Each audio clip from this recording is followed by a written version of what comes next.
All right. If we could get people in the hallway to come on in and sit down if they're going to attend the meeting, we'd appreciate it. Madam Clerk, would you please call the meeting to order and do a roll call? Thank you, Mr. Mayor. Mayor Robert Parkhurst. Present? Mayor Pro Tem Christine Lowe. Present. Councilmember Edward Garcia. Here. Councilmember Jean Goss. Here. And Councilmember Kelly Krebs. Here. Mr. Mayor, we have a quorum. Excellent. So tonight our Pledge of Allegiance and Inspiration is going to be by Councilmember Garcia. Councilmember Garcia. Thank you. Please rise if you are able. Ready? Begin. I pledge allegiance to the flag of the United States of America and to the republic for which it stands, one nation under God, indivisible, with liberty and justice for all.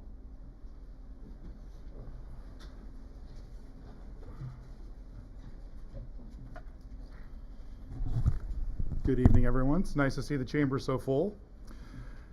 So 4 days ago, June 20th, was the summer solstice. As we know, the date jumps around a bit, and it's generally on June 21st.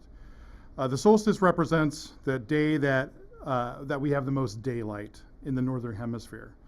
We like to call it the longest day of the year. If you're in the Arctic Circle, this is the day that the sun will not set for at least one day. While we call it the longest day of the year, and it was 4 days ago, today, June 24th, is a holiday known as Midsummer. Originally a pagan celebration, the date was changed as the Julian calendar drifted out of sync with the solar year. The Gregorian calendar brought the date into closer alignment with that solar year. And this date aligned with St. John's Day, celebrating the birth of John the Baptist, which we know is 6 months prior to Christmas. We typically don't celebrate Midsummer here in the U.S., probably due to its proximity to our Independence Day. It is my understanding that it's a huge holiday in Scandinavia, which is very close to or part of it is in the Arctic Circle. A fun data fact, the most common birthday in Sweden is March 22nd, 9 months after Midsummer Day's holiday. So what does this have to do with inspiration, you may ask? Well, this holiday is a holiday marked with renewal and optimism. Some themes of this are related to the beginning of summer are light and illumination. With the daylight, there is less darkness, more clarity, truth, and insight. Growth and abundance. This is the middle of the growing season, looking towards harvest, a time to look at how far we've come and what has been cultivated. Balance. The days will now be shorter, reminding us that there is a sway between light and dark. Renewal and intention. This is a good time to set goals for the second half of the year. Here are a few quotes that I found that are inspiring regarding summer as we go into the summer season. Turn your face to the sun and the shadows will fall behind you. This is a Maori proverb, which I find particularly interesting since New Zealand just had their winter solstice, but it still applies to us. Next quote. Then followed that beautiful season, summer. Filled was the air with a dreamy and magical light. This is by Henry Wadsworth Longfellow from his poem Evangeline. And then finally, a quote from chapter 1 of The Great Gatsby by F. Scott Fitzgerald. And so with the sunshine and the great burst of leaves growing on the trees, I had the familiar conviction that life was beginning over again with the summer. We do summer well here in Sierra Madre, so I would like to wish everybody an optimistic, renewing, bountiful, and celebratory summer season as we head into the season. Thank you. I yield the floor to you, Mayor. Thank you so much, Councilmember Garcia. That was delightful.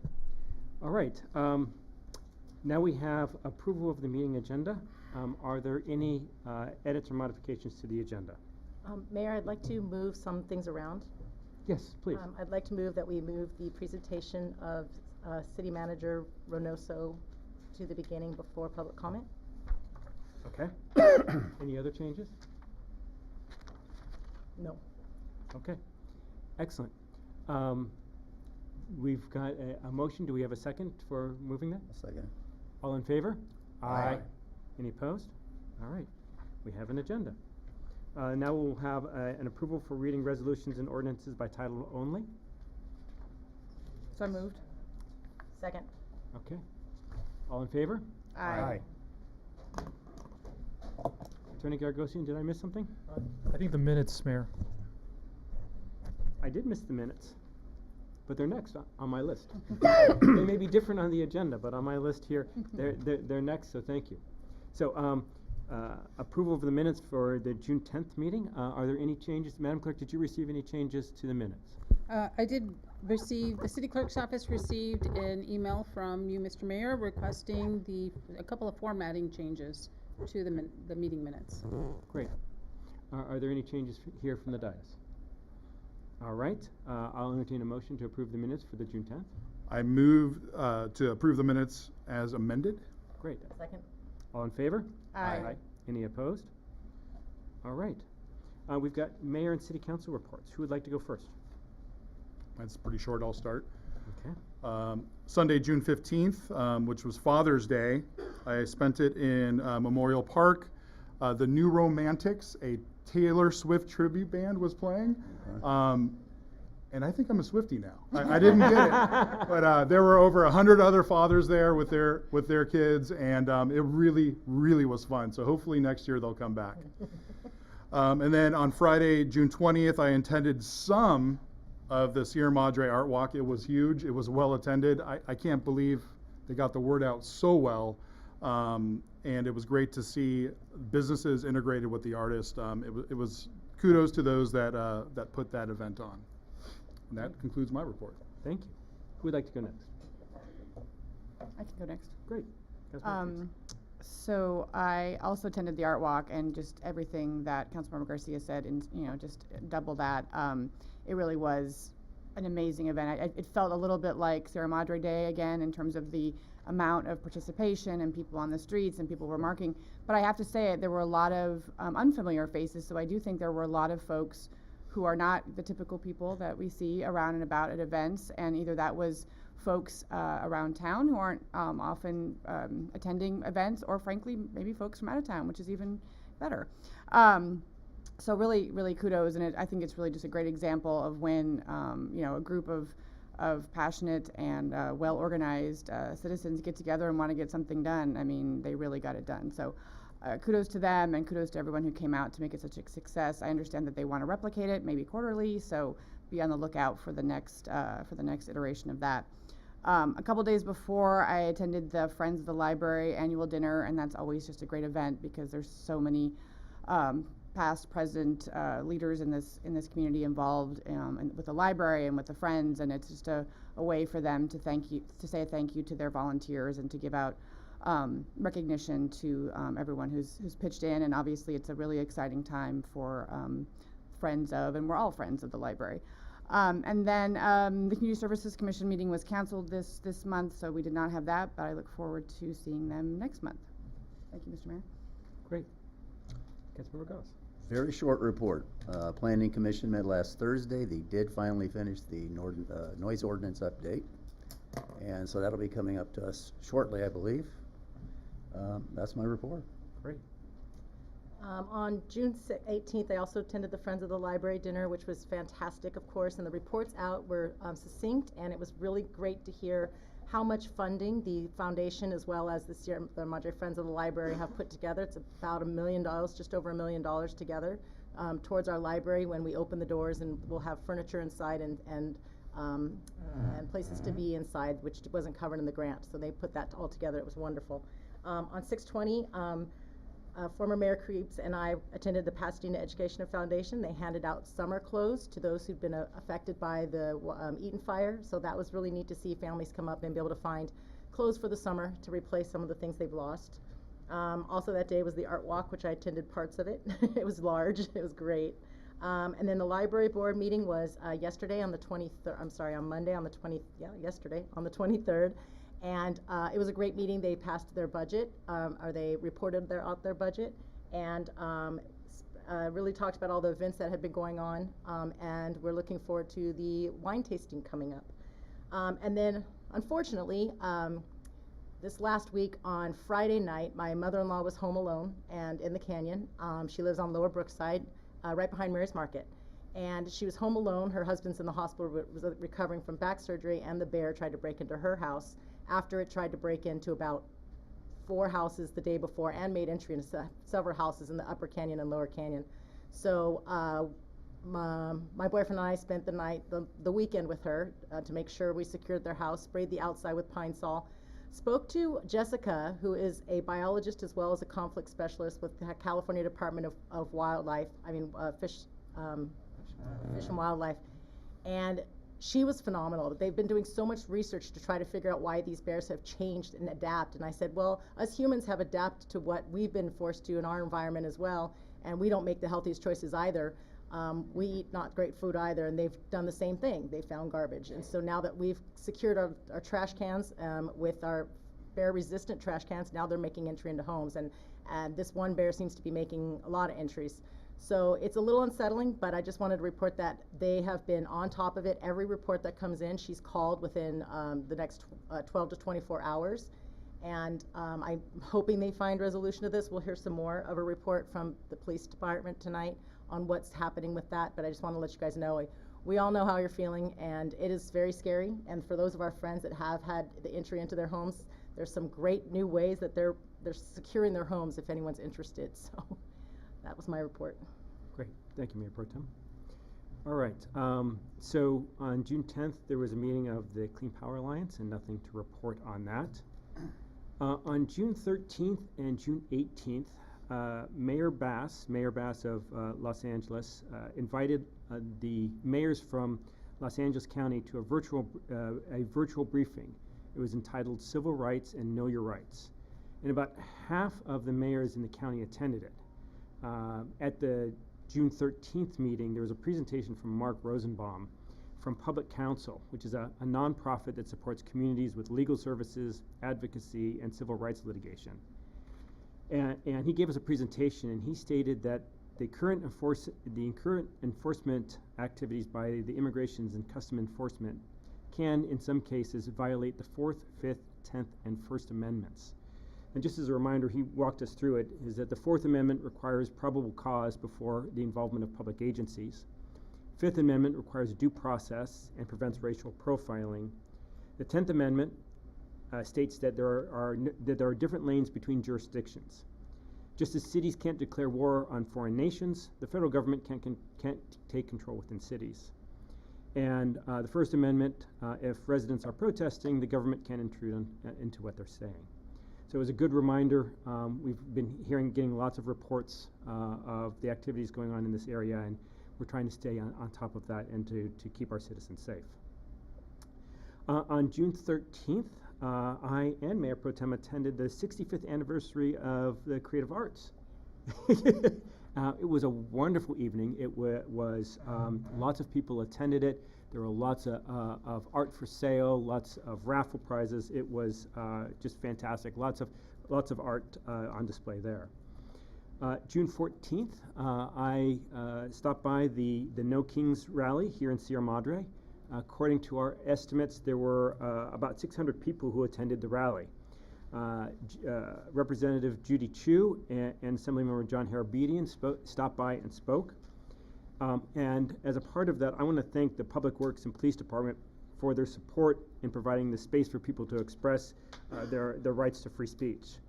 And to the organizers of the event, I want to let you know that we know that there's some confusion, some challenges with the permit process, and that's something I intend to bring up at the end of tonight's meeting for future agenda. June 18th, as well as with Councilmember Krebs and Mayor Pro Tem, I was at the Friends of the Library annual dinner. And then June 20th, I attended the Art Walk. It is just huge kudos to the people who organized it, to the businesses that stayed open. Many businesses typically closed at 5 o'clock. Many of them open to 7 or 8 o'clock to house those artists. Huge thank you to all the artists that came in. There were some wonderful conversations had. It was a great walk throughout the city. And then right after that in Memorial Park, we had the showing of Moana 2, and we had food trucks, hula dancers, and bands that preceded them.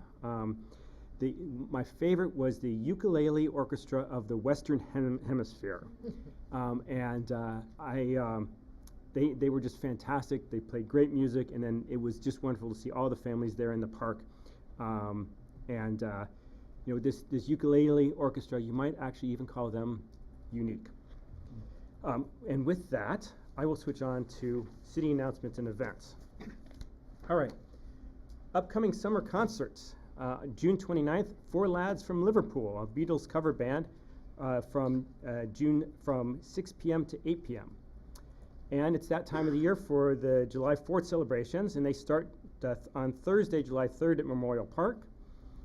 From 5 to 10 p.m., the Friends of Heasley Field will have a beer garden. From 6 to 9:30, there'll be live music with Groovy Lemon Pie. At 7:45, there's a community photo at the band show. At 8 p.m. on the 3rd, there will be bubble wrap fireworks, which is, I just love that. That's so much fun. Then we go on to Friday, July 4th. At 7:30 a.m., the YMCA will have the Firecracker 5K Family Fun Run. At 8 a.m., the Women's Club will have a pre-parade open house with a continental breakfast and live music from the Wabash Whalers. And then, doesn't say right after that, we've got the parade. Parade, I believe, starts at 9. And then from 12 to 2 will be free family swim at Sierra Madre Pool. So one of the things I love about the 4th of July is that you're either in the parade or watching it in the city. So we encourage people to be in one of those two camps this year. We are still accepting applications for the Senior Commission. We have 2 vacancies. We really encourage folks to put in an application to that. Your voice matters, and they have a whole lot of fun on that commission. So I encourage people that are interested to attend that. Because of some of the challenges with bears, I have scheduled a Foothill Mayor's Wildlife Workshop. We've got it targeted for Friday, August 8th at 11:30 a.m. at the Hart Park House. We're going to be inviting mayors to come in and talk about how to address our wildlife challenges here in the city. Now we've got a bear update. I'm going to start, and I know that the chief will add to it here a little bit later tonight. The Sierra Madre Police Department is actively monitoring and responding to an increase in bear activity within our community. While the number of bear-related calls this June, 65, is similar to June of 2024, what's notably different is the severity of the incidents. This month alone, we have had 28 confirmed bear entries into homes and 9 attempted entries. This is more than double the number of home entries from last year. So in response, the city is working closely with the California Department of Fish and Wildlife, Bear Lovers of Sierra Madre, and other community partners to manage this situation. Fish and Wildlife has deployed traps here in Sierra Madre and in Monrovia, targeting habituated bears that pose a public safety risk. Our police department remains the lead responder to any bear-related threats and continues to respond promptly and professionally. We urge residents to help reduce bear encounters by securing trash, pet food, keeping doors and windows locked, especially at night, and reporting all bear sightings to the appropriate channels. So if you see a bear, please call the non-urgent number at City Hall so we can track it. That's going to help us get resources. We are committed to keeping Sierra Madre safe and informed as we continue to address this issue with a coordinated and responsible approach. And with that, we will move on to the Public Participation Code of Conduct. Because We amended the agenda. Remember, we're doing presentations first.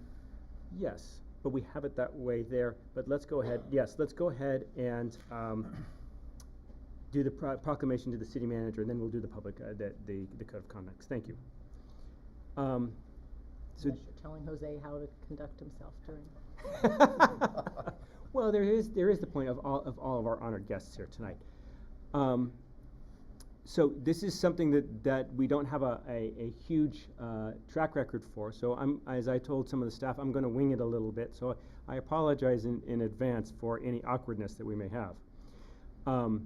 So Jose, we've got a number of people here to thank you. What I'd like to start with is giving the council each a chance to say a few words. And then we've got folks from that have come here to speak in honor of him and have some gifts for him.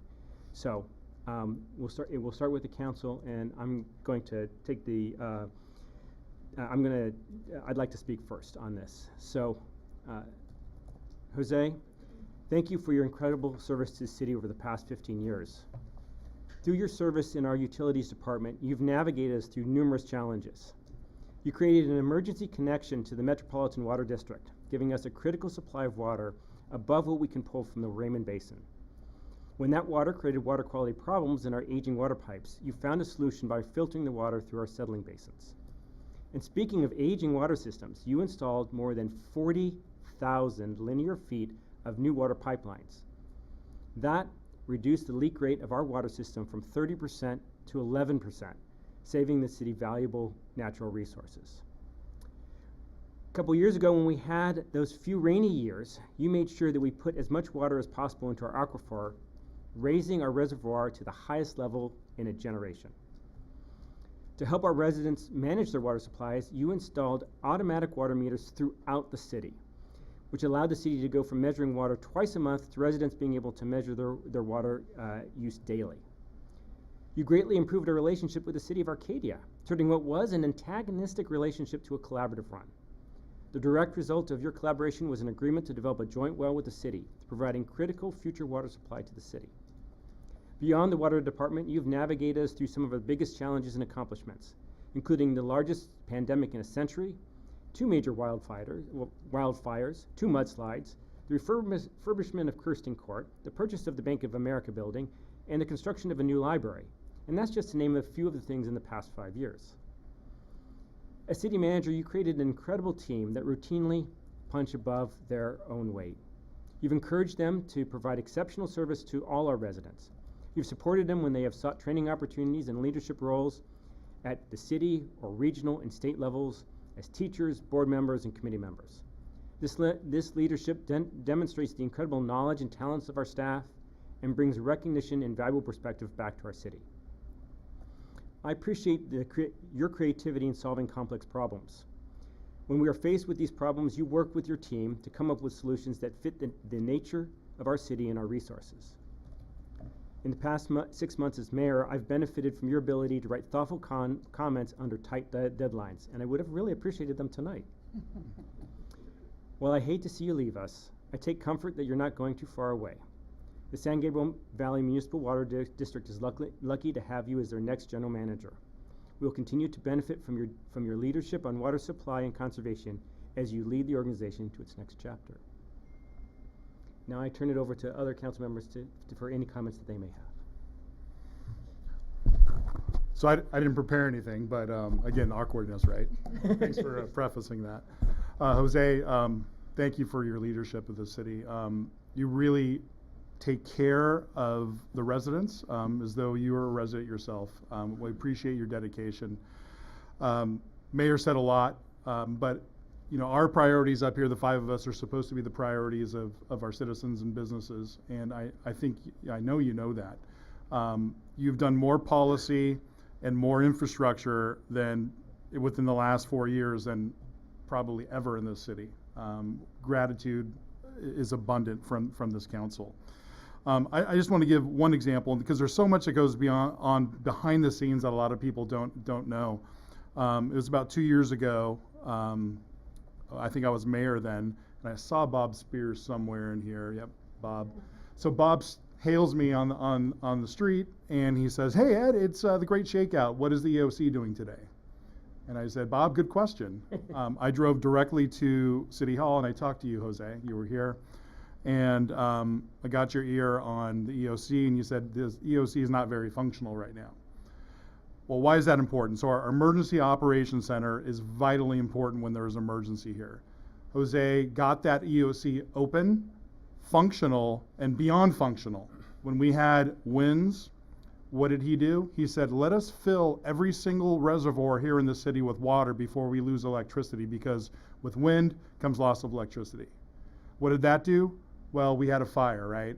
And that saved us from having to fill those reservoirs, and we never lost pressure in our system, thanks to the foresight of this emergency operations system center and Jose. So that's just one example of the many things that you've done. I truly believe that you are leaving this city better than you found it, and I know that is one of your guiding principles, to do the right thing. So I applaud you. Thank you for everything you've done for the city.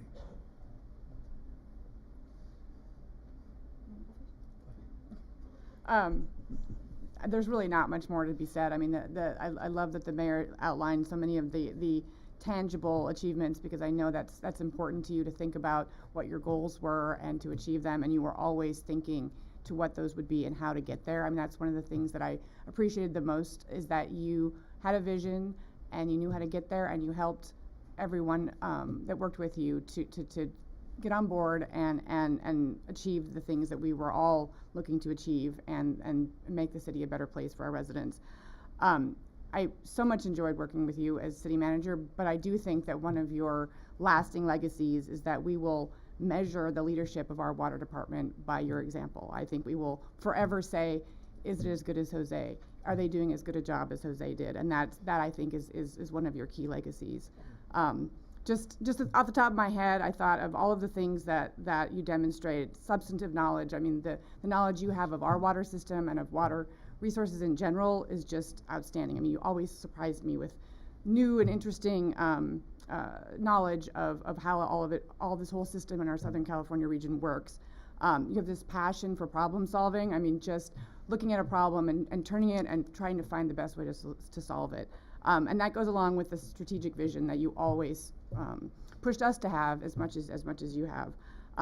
Your drive towards innovation, you were especially in the water, but across the city. So many initiatives that you thought, how can we make this better? Not just solve the problem, but make it better and make it easier to solve in the future. And I think one thing that I think the mayor touched on a little bit, but I really want to emphasize, is that your interest and devotion to mentorship and development is something that, again, we will look to as a light for our leadership going forward. The passion you had for making sure that the people that worked with you were getting the resources that they need and the support that they need, and then really wanting them to be the best employees, the best leaders that they could be. So I know you brought all of that to the city manager role as well, and I know that you will carry that along with you to your new role with the water district. And we are selfishly glad that you're there, hopefully representing still our little city and keeping us all safe and safeguarding one of our most precious resources in our water. So thank you for all that you've done. I will miss you. I'm so happy that we were able to develop a friendship, and I hope that will continue. Very eloquent, very eloquent. I don't have much eloquent things to say. I do know, I've known Jose for a long time. We were on the water subcommittee together for years with John Capoccia and others. And you were my teacher. I learned about water from you, and I learned a lot. And everything that was said about the status of our water system then and now is true. You are the person who got that fixed and got us on the right trajectory. And that's us. With a city this size, with our own water utility, with the resources we have, as limited as we have, that is an amazing accomplishment. Many cities bigger could not claim that. But on a personal note, though, I just feel like Jose is the kind of person that we all hope that we meet someday. He's just a good guy, nice man, caring about people. You know, you hear him talk between us about his employees. His employees should know that he's always had your hearts in his hands. He's really one of those kinds of people. And so I felt it. I think we all felt it. And I'm going to miss you, man. I'm going to truly miss you. So I'm the newest around here, and there's years I was not going to run for this position. I just saw how scary it was and how much work it was. And when I first met Jose, it was the very first time, you probably don't remember this, but you were getting Employee of the Year. And I was at the dinner. I think the Bartolis were getting another amazing award for their Citizen of the Year. And I'm like, that's who that guy is. I see him everywhere in town, like everywhere, all day, all night, all weekends, all the time. And you've been that same way throughout all of your history here. And it sounds like you were the same at every city and every entity you've worked at. I just want to say thank you, because I would not have known how to navigate so well or known so much and been so trusting of the system if it wasn't for your leadership with our city. And I've seen many cities, I've seen many city managers, and you are outstanding. You're absolutely one of a kind. Right away when I got to know you, I knew we were of the same cloth. You have such a beautiful family, and you're such a great family man, and your ethics and your values that just elude throughout you and your beautiful wife, Lourdes, and your kids, and you talk about them all the time. So that's why I think, one, you become a family member to us, and you'll always be part of Sierra Madre family. And I'm very happy for your family to get you back a little bit more, maybe, hopefully now. I also appreciate the times that you just helped us personally. The time you came over and helped me smoke ribs for Dan's birthday, and came over to my parents' house and sat there with my dad on the big panel and just started cutting meat and talking. So it's been such a pleasure working with you. I think you know how outstanding you've done, especially with the personal feelings I have towards fire safety and the fire that happened, and I don't think we never could have navigated that with what you did for our city with fire safety, as you said. And thanks just for being amazing with our staff. Our staff loves working here, and it's because of your leadership, and I'm glad to see that we made that path towards the future, and we appreciate you for that. And James, thanks just for being you. So thank you. In true Sierra Madre fashion, we have a proclamation. Does it have whereases? And thereby. Turn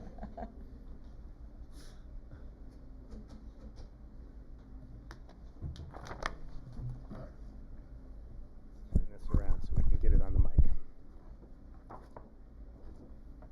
Whereas Jose Reynoso has faithfully served the city of Sierra Madre since February 2010, beginning his tenure as water superintendent and rising through the ranks to become director of utilities and ultimately city manager in 2021. And whereas, as city manager, Jose demonstrated steady and strategic leadership during unprecedented challenges, including a COVID-19 pandemic, major natural disasters, and the complex aftermath of the Eaton fire and subsequent mud flows, always prioritizing public safety, resilience, and continuity of essential services. And whereas, Jose led a comprehensive modernization of Sierra Madre's water infrastructure, aligning systems with AWWA standards, implementing advanced SCADA and AMI technologies, and overseeing the city's largest water main replacement program, which replaced over, they say 35,000 linear feet of pipeline, but my words say, I've heard 40. Invested $8 million in upgrades and reduced water loss by 30%. Whereas, Jose has built strong and lasting relationships with residents, staff, businesses, and regional partners alike, and he has consistently mentored and empowered city staff, fostering a collaborative culture rooted in professionalism, service, shared values. And whereas, Jose's deep commitment to Sierra Madre and its people has left an indelible mark on the community, and his legacy of leadership, innovation, and integrity will continue to benefit the city for years to come. Now therefore, be it proclaimed that the City Council of the City of Sierra Madre hereby recognizes and honors Jose Reynoso for more than 15 years of extraordinary service, leadership, and dedication to the City of Sierra Madre, and extends its deepest gratitude and best wishes as he embarks on the next chapter of his professional journey. Presented this 24th day of June, 2025, by the City Council of the City of Sierra Madre, Mayor Robert Parkhurst, Mayor Pro Tem Christine Lowe, Council Members Edward Garcia, Jean Goss, and Kelly Creeps.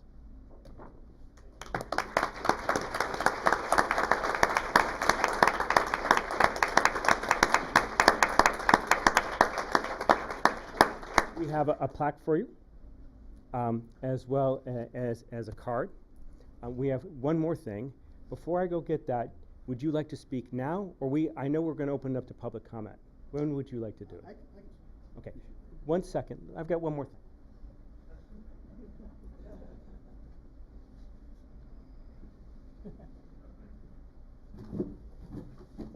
Watch your head, watch your head.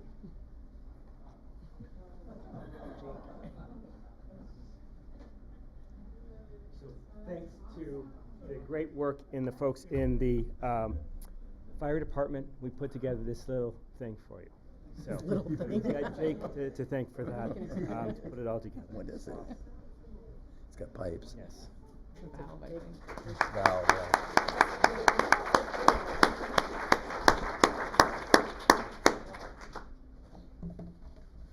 So my initial thought was I'm going to speak from the heart, and then I thought about how many people I have to thank, and decided to put something on paper. So, good evening, Honorable Mayor, City Council, family, friends, and Sierra Madre residents.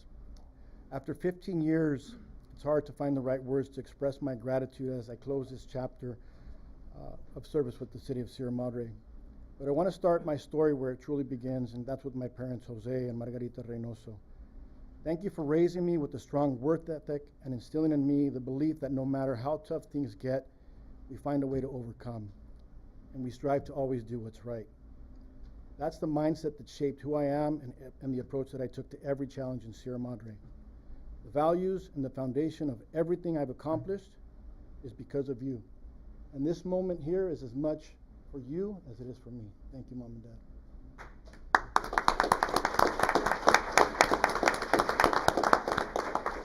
My beautiful wife, Lourdes, thank you for your unwavering support, for putting up with the long nights, the long days, and those tough moments. Your love gave me strength. Thank you. To my brother, my sister, my cousin George, thank you for always being there. I've leaned on you more times than you guys know. To my son, Isaac, my daughter, Alondra and Clarissa, I know that there's moments that I missed and a lot of moments that I wish I could have been there for you.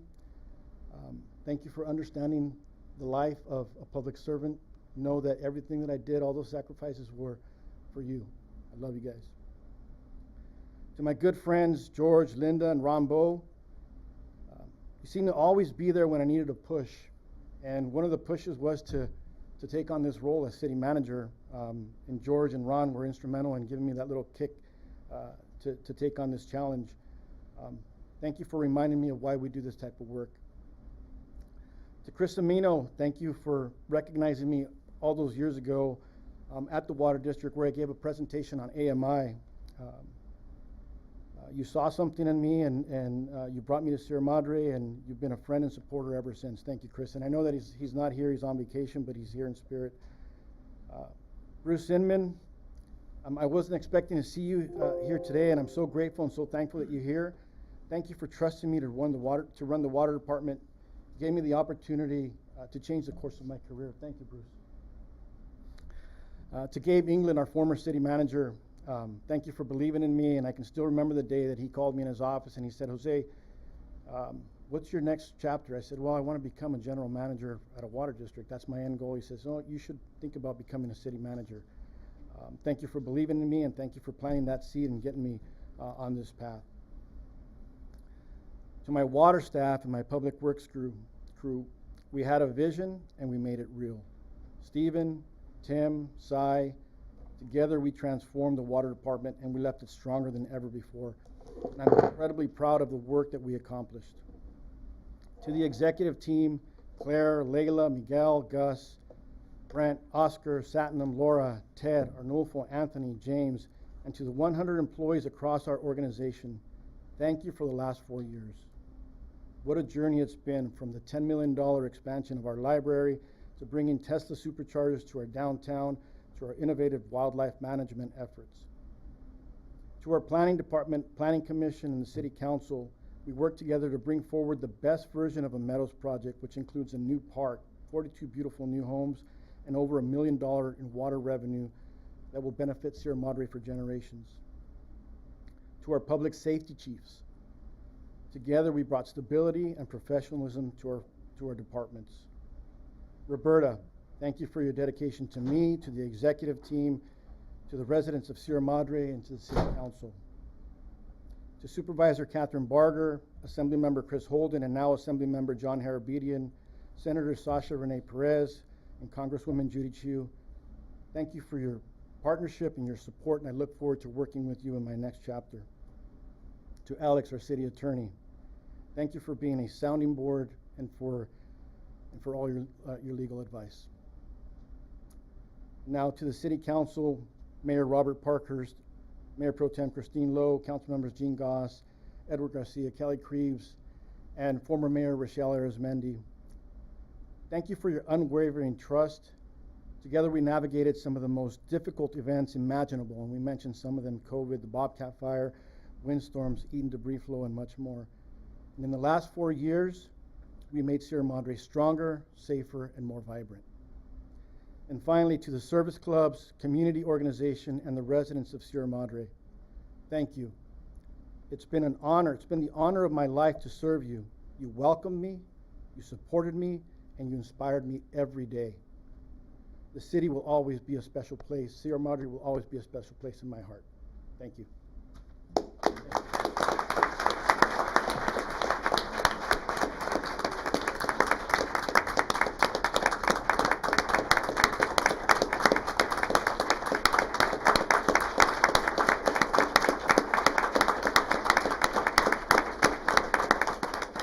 Let's get a picture with Jose.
All right, now I'd like to open up the mic to people from the community.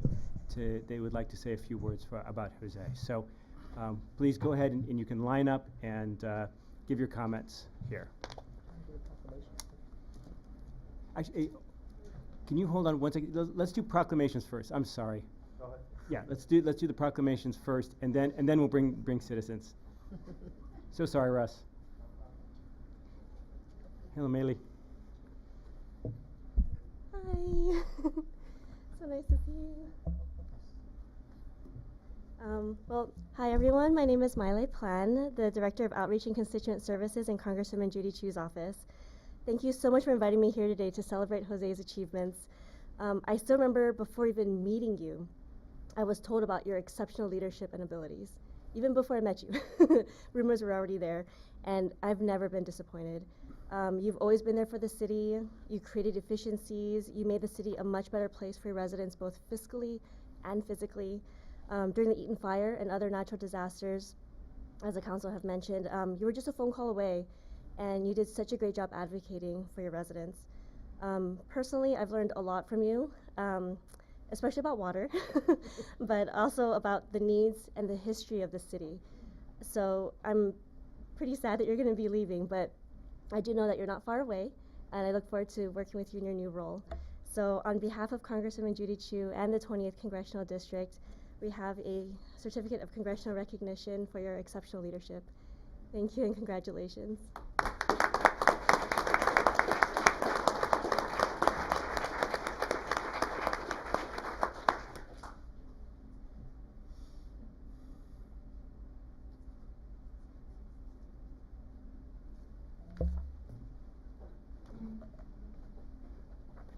Good evening, Mayor and City Council members and city staff and community members and guests.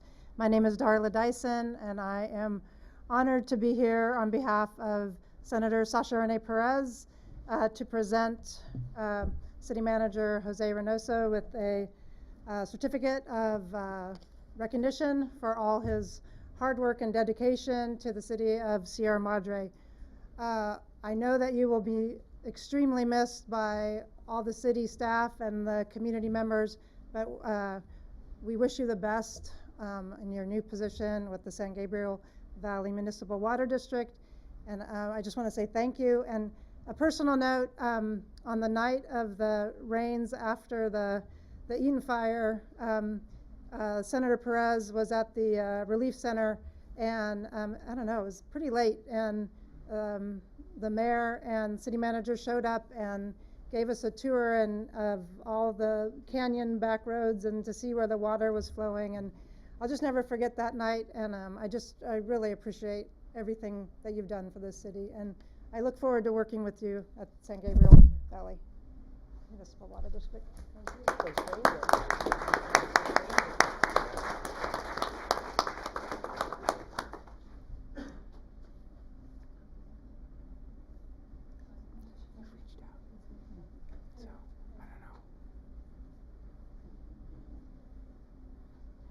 you.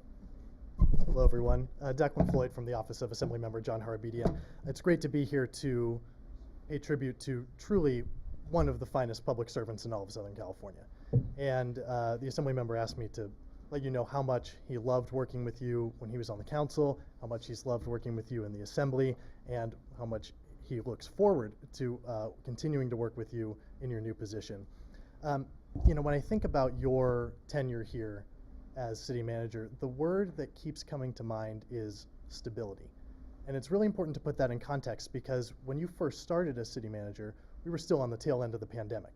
And public health was still in chaos. In Sierra Madre, you brought stability. You brought us through that and into this kind of new normal that we've all gotten used to. Fiscally speaking, the national economy's been up and down. Our state budget went from $100 billion surplus to tens of billions of dollars in the hole. Sierra Madre, stability. You invested in public safety. You invested in infrastructure. You paid down our pension liabilities, which no one wants to talk about, but it's so important. And you put this city on a great fiscal path moving forward. And Sierra Madre will be well off and better off financially than most other cities for the foreseeable future, and that's because of your leadership. And then in the night of the greatest chaos we've ever experienced on January 7th, you had stability here in Sierra Madre. As Councilmember Garcia alluded to, you opened the EOC years before. You had a plan, you practiced the plan, and then when it came time to do it, you executed the plan. You were on the phone with the state. You were one of the first calls that I got that night. You were on the phone with the county, with every city imaginable around Southern California to bring in as much mutual aid as you could. And along with the heroes in our fire department and our police department getting everyone out and fighting the fire, it's really not an overstatement to say that your actions that night saved the lives of many Sierra Madre residents. So I want to say thank you. It's been great getting to work with you and to know you over the last several years in my work. And glad you're not going far, but you leave a huge hole in Sierra Madre that will be filled by the memories and the legacy that you leave, as has been mentioned, with infrastructure, with the solar project, with the library, with the well, whatever, you name it. Your legacy will live for a very, very long time in this city. So I also have something with a lot of whereases like the city. I won't read all of them. Let me just read the last part here. It says, whereas Jose Reynoso has contributed extensively to the success and sustainability of the city of Sierra Madre over the course of his stellar career, and he leaves an indelible mark of excellence as his legacy. Now, therefore, be it resolved by Assemblymember John Harabedian that he takes great pleasure in commending Jose Reynoso for his outstanding record of community service, congratulates him for the leadership he has provided to Sierra Madre during his tenure as city manager, and conveys to him best wishes for a future filled with continued success. Mr. City Manager, on behalf of Assemblymember John Harabedian, thank you for all that you've done. We appreciate you more than you know.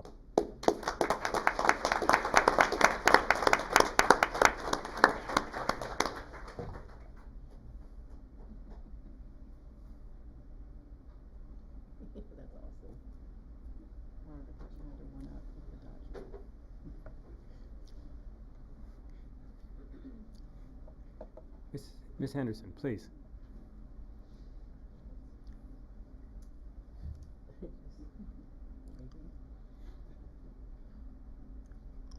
So, Jose?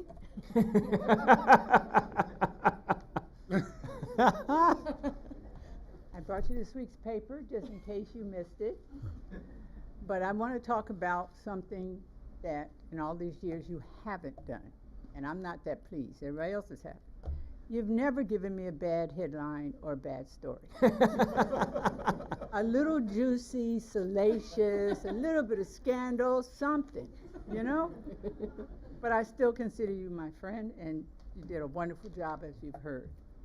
In the meantime, I know you're going to miss us, and I'm worried about your mental health.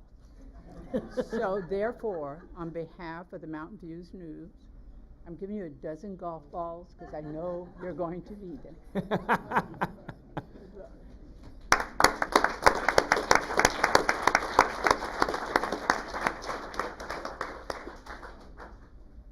All right, I'm going next because this thing's heavy. That's awesome. All right, Jose. I don't know if I can look at him while I do this, though. So I believe that I am the very first employee that Jose had. So I think I've had, they call it a work wife. I'm Jose's work son, I feel like. So, and I mean that with all respect.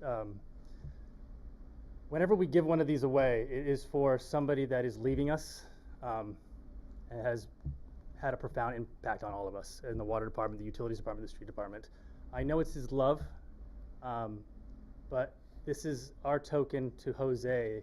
It is something that we put together. Actually, my lead worker, Cy Womack, actually makes them. They're on Etsy for $49.99. But it is recycled from the city. It is from the heart of the city. We'll call it that. So it is a piece of the city that will go with Jose. I expect when I show up for the meetings, I will see it on his desk, lit up. But it also does represent the greatest baseball team ever assembled. So I'll always enjoy the fact that whenever I showed up for a meeting with Jose, whether it was in the water department or as the city manager, and I was stressed out and maybe didn't know what I was doing fully, he would always start it with something like, "What were the Dodgers doing last night?" or something like that. So we always had that to bond on, and I really appreciate it because then it would calm me down, and I was able to focus on what I needed to do. He's a great mentor. I always kind of felt funny about using that word, but truly you have been a mentor to me. The mayor asked me a question. What did Jose do to improve the employment of this city? And I said, "Sir, I'm the legacy, I guess. I hope you take that as a compliment." I started as a kid picking up trash for the Parks Department, and I am now your Utilities Public Works Manager. I always fumble over that, Mr. Mayor. But I oversee your water, your city yards. I'm the yard czar, we call it that.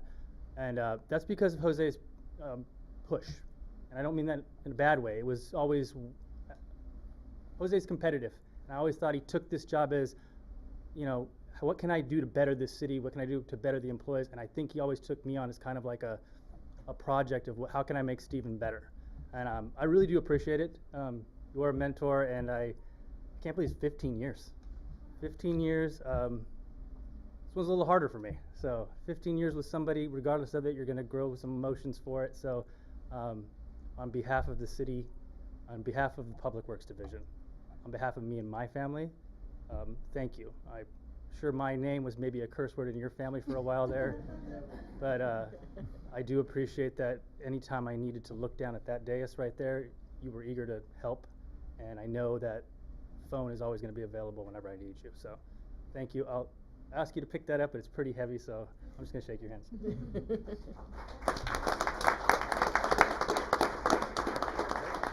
It's heavy.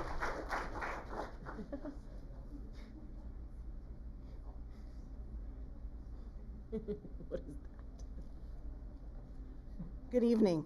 My name is Susan Clifton, and I'm here representing the City Hall staff. We wanted to say thank you so much, Jose, for all your support, and especially your support of our love of food. Jose would always look at me and say, "Susan, when's our next potluck?" So we coordinated a few potlucks. One day he said, "Susan, I'm going to bring a brisket. I think it'd be great if we have a competition." So shortly after that, it was about 2 years ago, we had 4 others that signed up. We had our first annual brisket challenge. It was born. So we had 2 before you are leaving us. And so we wanted to make sure that we gave you something to kind of remember us, remember those wonderful potlucks, and for the challenge that you participated in and last year won.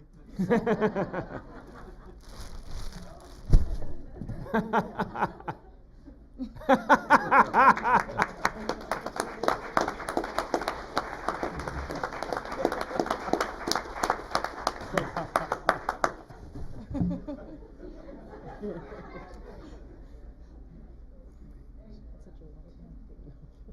right, well, that's a lot of hardware. So I'm representing all the youth sports leagues and schools and so many things that we've been working on and building together. I call it small town business, and sometimes there's controversy involved, and you help that stability to, focus on what it's for. I mean, it's the next generation, it's the kids.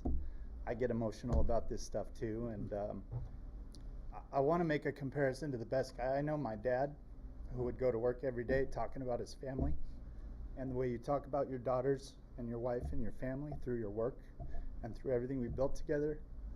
You're the best dad I know. So through everything you're doing with our city, we built good stuff together, and that's what it was for. Appreciate you.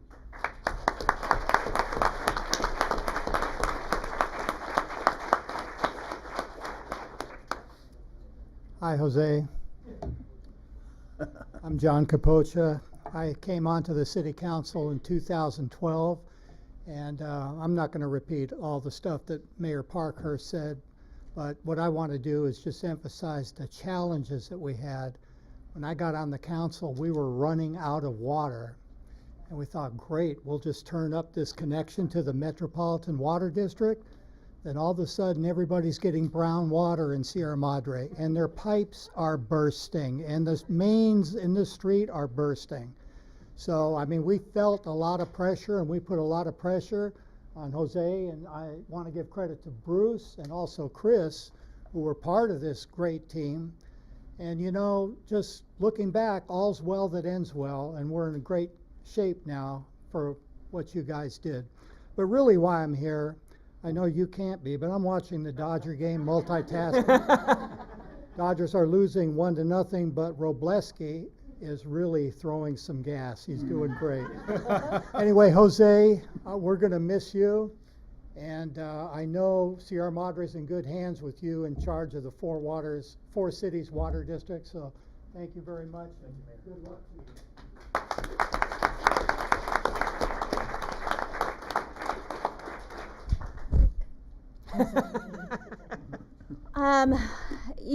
I don't, 2014 is when I came on. When did you become city manager?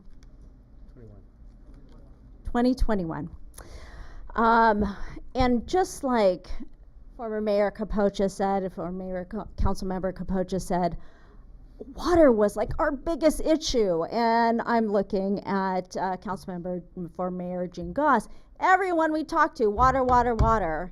And we are so eternally grateful for your leadership that you have done with water, where you are going. And I'll tell you, when Jose pulled me aside at, I think it was honors dinner, and you said, I'd like to speak to you privately. And I said, you are not going to tell me what you are going to tell me. And I knew exactly what it was, but there is no perfect place that I can imagine you at. And I am just thankful, not just for our city, but for our entire region, that you are going to a place that has really been your calling. And we are so grateful that you were here at the time that you gave us, for your leadership, and for the time I heard you absolutely shined at probably one of our darkest moments with the Eden Canyon fire. And people have spoken so highly of the work you've done in your leadership during that really dire time. So I am extremely thankful. And I don't want to underestimate what Russ had said about family. And family, you already know this, you've heard this, but there is nothing more he loves talking about, aside from water. But really his family. I feel like I've heard about all of you, and he's so proud of his kids, and obviously Lourdes and your marriage, and you obviously have a village to support you.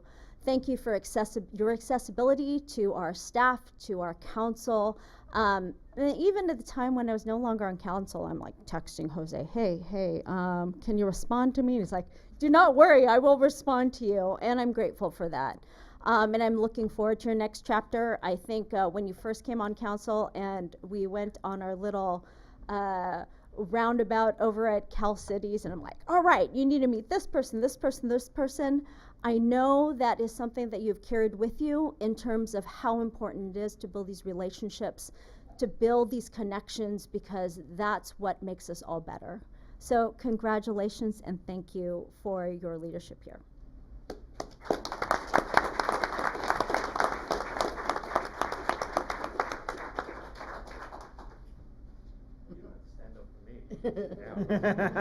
You can always sit down.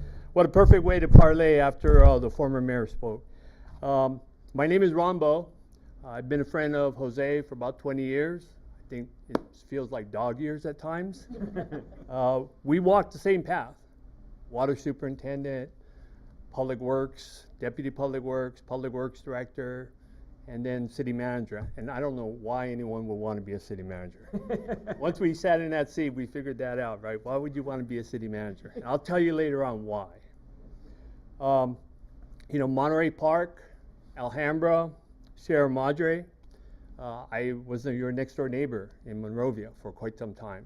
Jose and I spoke a lot about various different things, even Bruce Inman when he was here. And then I was in Monterey Park back again. So when you were looking for a city manager after Gabriel left or he gave his resignation, I had the opportunity to actually talk to Jose and a lot of our friends that are here. You know, we're on the golf course, we're talking about things. And the city manager's position came up. So I knew he was hesitant on really applying for the position, because sometimes you second guess your abilities on being able to be that leader for such a large organization and for people, right? So we tried to convince him, and he was scared to step in that water. So anyway, I ended up being at a conference, League of California Cities, and it so happened I ran into Mayor Arizmendi. And she said, "You got to talk to Jose." I said, "I already talked to Jose." "No, you need to talk to him again." So what's the problem now? "He didn't apply for the position." I said, "Yeah, but you and the rest of your colleagues have the opportunity to expand the application deadline. You can extend it and see what ends up happening.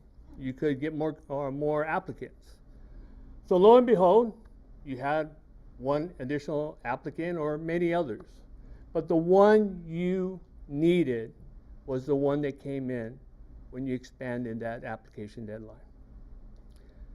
Jose was recognized as a leader of this area, a leader of people, resources, a person of character, integrity, compassion for people, and empathy. He wore those individual shoes when he was troubleshooting, when he talked to people out there in the community. Right? And his moral compass was always bearing true north, always true north. So if I was supposed to start a company, I'd definitely be hiring him and some others that I know. However, Jose never really believed that he had that ability. It had to take an extra shove, you know, maybe a mulligan on the golf course, you know, talk about the Dodgers, whatever it may be. So anyway, the story ended up being great for the city of Sierra Madre. And I'm so proud of what he's accomplished, listening to all the achievements and everything. It's always nice to have your council talk about you. It's just a wonderful story. City Manager Jose Reynoso, thank you. Thank you for your love of service. Your love of service. And what does that mean? It means family, Sierra Madre, people, employees, golf, okay? And most of all, the love of the Dodgers, right? We'll see you around, my friend. See you on the golf course. See you at the Dodger Stadium. But you know my cell phone number.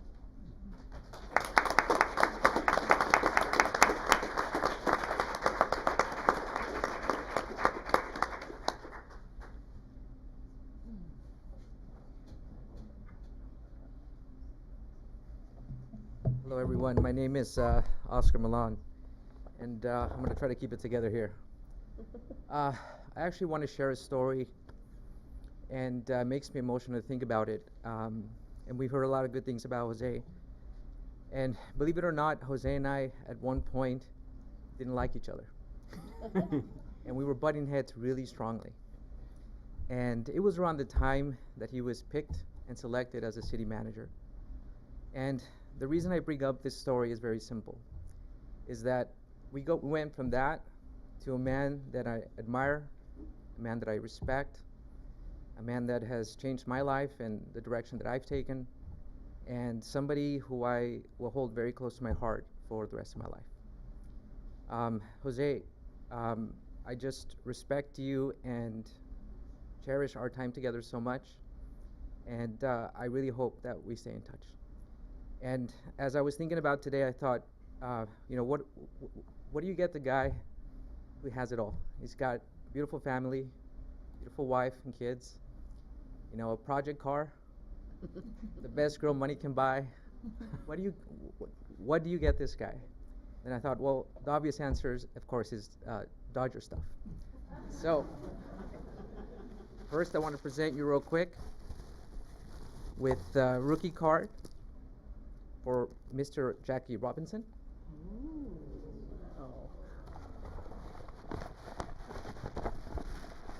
And bear with me here for a second.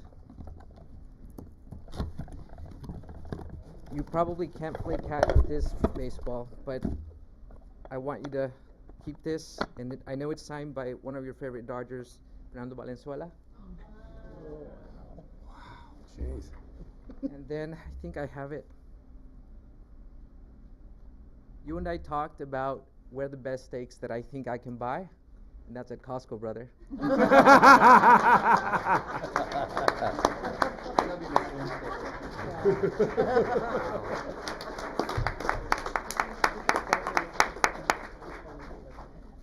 Thank you so much for everything.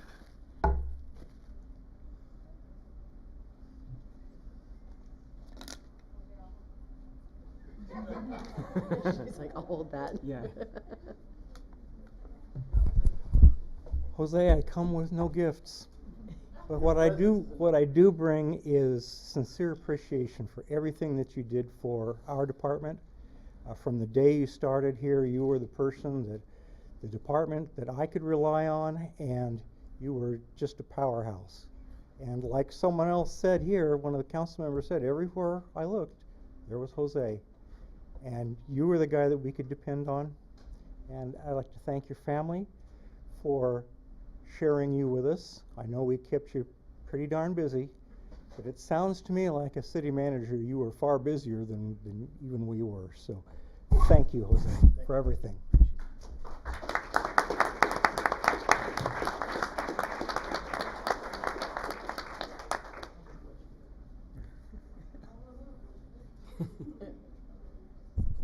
I can't let the moment go by, obviously. Starting out as fire chief, we started out pretty much the same time. And, we had Gabe prior to you, and I think all the executive team usually will probably, on the change of city manager's position, you're like, oh, well, how long are we going to be here? What kind of support we're going to get? We had to go through quite a bit, as already mentioned, right? Pandemic, Bobcat fire, Eaton fire, debris flows, everything else. The one thing that I appreciate from you is the trust and the faith that you have in not only myself, but the team to do our jobs.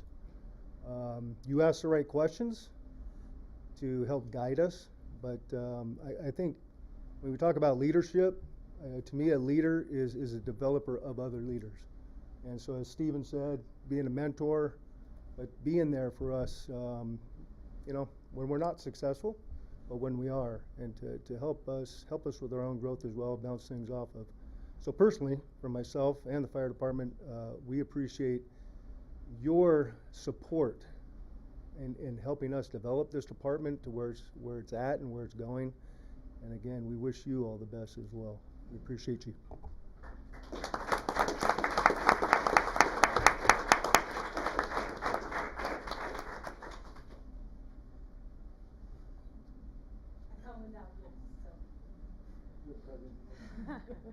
thank you, Mayor and council members, for allowing us to celebrate Jose tonight.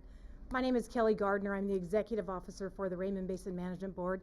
Kind of wear two hats. I'm also the Executive Officer for the Main Basin Water Master as well. I want to thank you for allowing Jose to participate and be an instrumental part of the Raymond Basin Management Board for us for the last, well, you've served as chair for the last year and a half. Sad that you're not going to be able to carry that out, but I am looking forward to welcoming you to the Water Master team as one of our responsible agencies. Jose, you've all mentioned it before, but Jose was a critical asset to our region when the Eaton fire was going on. He held a couple of meetings with some of the producers that were impacted on a Saturday, sharing his wealth of knowledge, and I was more than happy to facilitate. I am going to miss you in that role. I am happy to welcome Stephen on board and hope that you will extend sharing his time as well. But again, thank you, Jose, for everything.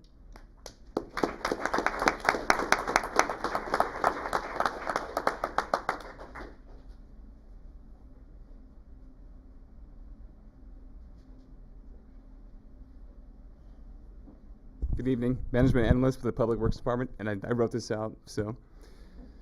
I've only had the opportunity to work under Jose's leadership for a little over a year, but it didn't take long to see the impact that he's had, not just from the direction of the city, but on the people who work alongside him. Jose has been a mentor, a collaborator, and whether he meant to or not, a teacher. His sagacious leadership challenged us to think critically, ask better questions, and step outside our usual bailiwicks. And while our baseball loyalties didn't quite align, Jose being a diehard Dodgers fan, his leadership was so steady, so convincing, that he almost converted me. Almost. But in the end, I stayed loyal to reason. But on a more serious note, despite our baseball rivalry, we were always on the same team here in the city of Sierra Madre. And there's no team without a manager, someone who sets the tone, leads with purpose, and ensures that everyone stays focused on the mission. And that's exactly what Jose has done for us. On behalf of the Public Works Department and on my part, thank you, Jose. It's been a privilege to work with you, and I certainly will miss you, and I wish you nothing but the best in the next chapter. Thank you.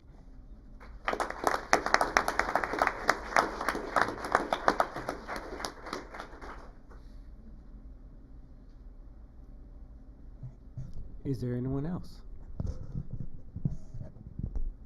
All right, I have one more. From City Manager Gabe England. Congratulations on your new appointment with the San Gabriel Valley Municipal Water District. This must truly feel like a homecoming given all your hard work with the district on behalf of Sierra Madre and its member agencies throughout your career. I can certainly relate to how special your time in Sierra Madre was, and I know this transition, while exciting, feels a little bittersweet. It's been a pleasure to follow the accomplishments of your team, and I'm certain you feel a deep sense of pride in all they've achieved under your leadership and the City Council's direction. Please accept my sincere thank you for your dedicated service to local government and for everything you've given to Sierra Madre, both personally and professionally. I'm excited to watch your work with the district, and I have no doubt your experience and deep expertise will help them continue to provide and enhance their excellent service to Sierra Madre. Thanks, Gabe.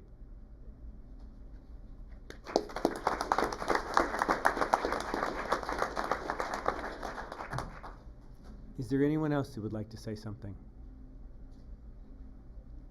Oh. Oh.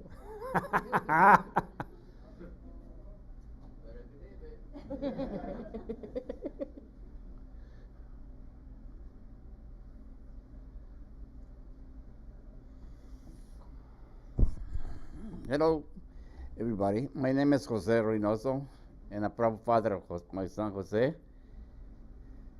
Well, it's been a long time since he started working for the water company. I remember when he started working with reading the meters, with the stick, removing the stick. And I don't know if I mentioned him once or twice. Hey, son, do you want to be a water meter for the whole night? I said, no, Dad, I'm going to stay. So that was quite an effort for him. That I would say I call him 1 in 100. If I say 1 in 100, I'm short. Because the effort that he makes, going step by step, and being where he is right now, no 1 in 100 will do it. No 1 in 200 will do it. So I'm proud of you, my son. You remember what Sparky Anderson says?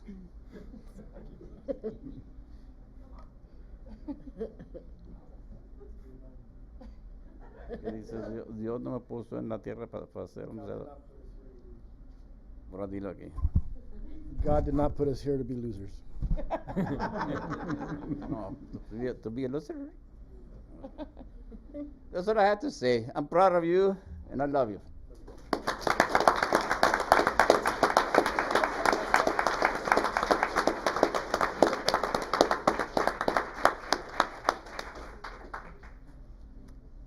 Any other comments? Well, we are going to take a 10-minute break. And in the back, we have some cupcakes and some refreshments for everyone, so we can all congratulate Jose and let him and his family get home, and then we can continue on with city business. So please join us in the back.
Who's my, for his mom? I kind of got used to him not being here.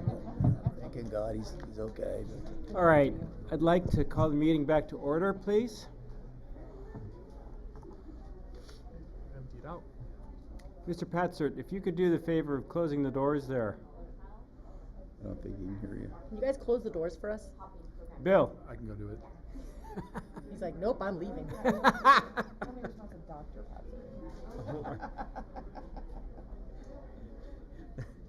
Thank you. I'll You remember. didn't say Dr. Patzer, you said Mr. Yeah, That's for you. I know, exactly, exactly. That was my mistake. Me. I'm your alternate. Okay. And if the meeting's supposed to be, well, it got pushed because it's on July 3rd. All right. So now, we'll go through the public participation code of conduct. So we've got a code of conduct. It's there on the yellow cards in the back of the room, and we encourage people to read it when they're coming up to speak. And so now we'll move on to public comment for any item not on the agenda. Madam City Clerk, do we have any items for public comment that are not on the agenda? We do, Mr. Mayor. Additionally, the city clerk's office received 3 emails this evening or earlier today, and they were forwarded to the city council for consideration. The first of several speaker cards is from Police Chief Barrientos. Oh, he's coming. Just in time.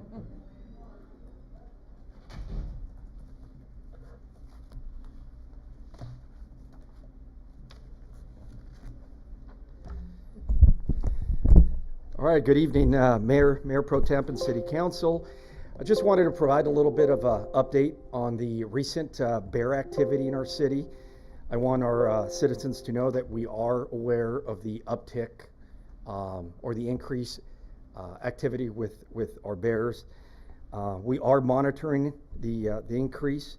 Our top priority still remains public safety. We're working closely. I want you to know that we're in direct contact with Fish and Wildlife, with Bear Lovers of Sierra Madre. They're doing the informational campaign, going out there doing the education, while Fish and Wildlife, they're working with the city of Monrovia and Sierra Madre, and they're putting traps. They've identified 2 bears that are the problematic bears that they're trying to trap or track. Just to give a little bit of statistics, I did an analysis of 2024 compared to 2025 year to date. It hasn't changed a whole lot. So for year to date in 2024, at this time we had 151 calls for service for bears. Currently in 2025, we're at 148. So the volume is very similar. Where we have seen the uptick is for the month of June in particular. Last year, in June of 2024, we had 13 bear intrusions and 12 attempts.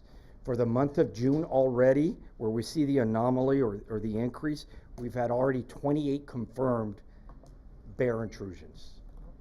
So they've increased, almost doubled significantly. However, this month, we've had 9 attempts. It seems that they have 2 bears, like I stated, that are that they've identified to be the repeat offenders, and Fish and Wildlife is actively trying to track and capture them. Sierra Madre remains the lead responder for all bear calls when they pose a public safety threat. So if you feel threatened, even if you're walking, it's just a sighting, please call us. We do respond to all bear calls. We'll make an assessment. Our job is to redirect the bear north into the mountains. Just a few reminders to our citizens: do not feed the bears. In the last month, we've identified 2 homes on the northern part of Sierra Madre that are feeding our bears. And like we've said in the past, a fed bear is a dead bear. We need to stop feeding the bears. I know we've made contact with those residents. They have stopped. However, it really needs to stop. Secure all trash bins and pet food. I had a conversation with Pet Lovers, with Michelle Tremley from Pet Lovers of bear lovers of Sierra Madre. I'm sorry, too many B's. And in the conversation, she did should I put it? Should I say research or a test run? And she checked all of the trash bins up in the northern part of Sierra Madre, and about 52 of those that are the lock trash bins were closed but unlocked. So giving accessibility to the bears. So that could be something very minor that our citizens can help us with, is locking those bins to prevent the bears from getting to some food. So again, secure all trash bins, pet food, keep doors and windows locked, especially overnight. I know it's warm, the weather. However, bears, I think they could smell food from up to 20 miles. So if you're cooking anything, you have any ripe vegetables or fruit, they're probably going to go in through your window or unlocked door. So keep those windows and doors. And if you do have a bear encounter and it's imminent and it's an emergency, call 911. If not, call our dispatch center at 626-355-1414. If it's a bear incident that's in the past and you want to report it, so past incident, you can go on the Sierra Madre's website of wildlife at cityofsierramadre.com to report it, and or you can go directly to Fish and Wildlife or send myself an email. Finally, as we continue tracking or monitoring the activity, we'll continue to adjust our strategies from the police department and continue to work with our partners, our law enforcement agencies, Fish and Wildlife, and our nonprofit Bear Lovers of Sierra Madre. That's my update on the current bear, but we're on top of it, and we will continue to be on top of it. Thank you. Thank you, Chief. Yes. Any questions? Please. Chief, thanks for the report. I haven't talked to anybody yet who's had a bear in their house, but I've seen evidence of it on Facebook, the Sierra Madre Facebook pages. I've seen a lot of pictures of it, people talking about bears literally breaking through fixed windows, not screen doors, not open windows. And so my question is, given that there are bears in people's houses, are your officers, have you had any encounters where your officers are helping them get a bear out of the house where the bear is broken into? And if so, could you describe how that's handled? So over the past few years, absolutely, we've had numerous bears that we've had to redirect out of the house. So we use one or two things. We have drones. Although it's not an inside interior type drone, we can use the drone if it's a big space. So we do use our drones to see and locate the bear. The other would be pepper ball is what we use. Pepper ball, and then we have 40 millimeter round, which is a rubber round. But pepper ball seems to work with the bear. So if we locate, we hear the noise, we have to give the bear an exit. We can't corner it. And then we'll use either bullhorn or the pepper ball to redirect the bear outside of the residence. So you have received calls this month that from someone who has a bear in the house when you're receiving the call, and Yes. you've helped them get bears out of the house. Absolutely. Okay. Yes. Okay. Thank you. Mr. Mayor? Yes, please. So, we've been through this for the past, 3 years now. My question, or maybe more of a comment, but I want to make sure I have it right, because we did receive a public comment, I think it was yesterday, and I understand the fear of the resident, 3 young children in the home, and pleading for us to do something like immediately. As far as process is concerned, and when she says something, she means depredation. The city, from what I understand and what I recall, the city does not have purview over depredation permits, or taking of a bear. That only occurs if one of your officers sees that a human life is in imminent danger at that moment. Is that true? And I just want to make sure that there's an understanding that the city doesn't also request depredation permits. It would have to come from a resident, if you recall, because this was a year ago. We had a lot of these conversations. Thank you for the question. No, I remember it very, very well. Yes, we don't have depredation. No citizen does. And no, if it's imminent, life-threatening situation, of course, we could use lethal force. However, we don't euthanize or terminate the bear based on an entry or posing a public threat.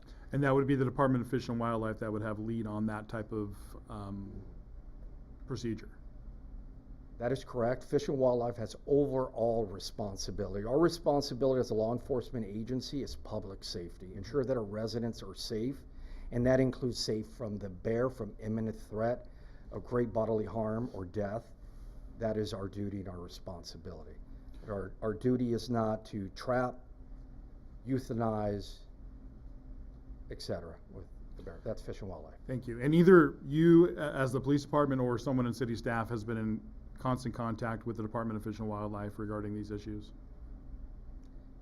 Thank you for the question. Yes. As soon as I saw the pattern and the increase, I immediately called the Lieutenant Jonathan Garcia, and immediately got them working on our concerns with Sierra Madre and the increase in the entries. And that resulted in, I knew we have at least one trap, and they're in the process of putting a second trap in our city on the northern part, and I know they've placed some in the city of Monrovia. Thank you for your diligence, and thank you to Bear Lovers for their diligence. Can I follow up? So, just to follow up to that question, why, maybe they haven't told you this, but I'm kind of wondering, why doesn't Fish and Wildlife show up with a dart gun when we have one of these bears in our sights? Why do we have to wait to trap them? I think, thank you for the question. I think that'd be more for a question for Fish and Wildlife. It's my understanding, I did make contact with our biologist, right, today, and it's just one person throughout the whole region, I think from Ventura all the way up to San Diego. So it comes down to staffing then? Staffing is what it comes down to, and I don't know about tracking a bear, so I don't know the difficulties behind it. But if we have a bear coming out of somebody's house, they just broke through a front living room window, and they've come close to a human encounter, and they're exiting the house, and we have people there. We can't do anything about it. And you're saying Fish and Wildlife is generally not going to be able to have somebody there to dart them. So we're going to have to wait for them to walk into a trap. That's how they normally are trapping them. That's how. Yeah, they I know. I'm just establishing this as a fact. I think ideally it would be best if they could deploy from here to those calls and take care of the issue or the concern immediately, but due to their manpower, one person throughout the region, I can't speak for them. Sure. Okay. Thank you. Thank you, Chief. I know it comes down to resources. Thank you for being so quick and diligent. I feel like we talked about this when they were here, and I don't want to misspeak, but I feel like what they said procedurally is that a tranquilizer gun, like on site, is actually not as effective as you would think, and that the reason that they trapped them is because if they shot them and it didn't immediately take effect, then you have the problem of having the bear, now further enraged and perhaps posing a greater danger. So I think that was, I think we asked that a similar question. I think that's what they said, but I could be misspeaking. No, I remember that as well. Any other questions? Chief, thank you so much. Thank you. Madam City Clerk, do we have any other comment cards? Yes, sir. The next speaker is Michelle Tremblay. Ms. Tremblay.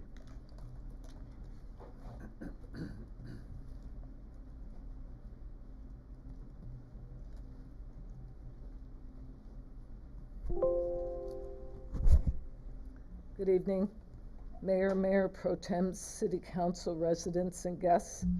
For those of you who don't know us, we're from Bear Lovers of Sierra Madre, a volunteer-run nonprofit organization.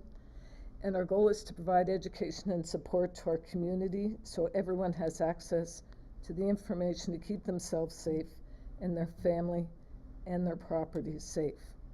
We also believe that bears are an important part of the ecosystem and natural world. But even if you don't see bears as we do, we're here to support you because I know you care about your personal safety and your property. How do we do this? We use education and communication tools that are developed by bear biologists, bear managers, and education specialists. We post a new education tool each month in our local businesses on 3 different Sierra Madre Facebook sites and via email to our subscribers. We provide group presentations and demonstrations on the variety of ways to reduce attractants and the safe use of deterrents. We host booths at Memorial Park. Many of you saw our team members in bear costumes in April for the Earth Day event. Families playing the bear game wheel. We gave out bear keychains and whistles, and local artist Sandra ran the kids' craft corner. We launched our first little library on Churchill Road last month, and it's packed with bear books to borrow for both kids and adults.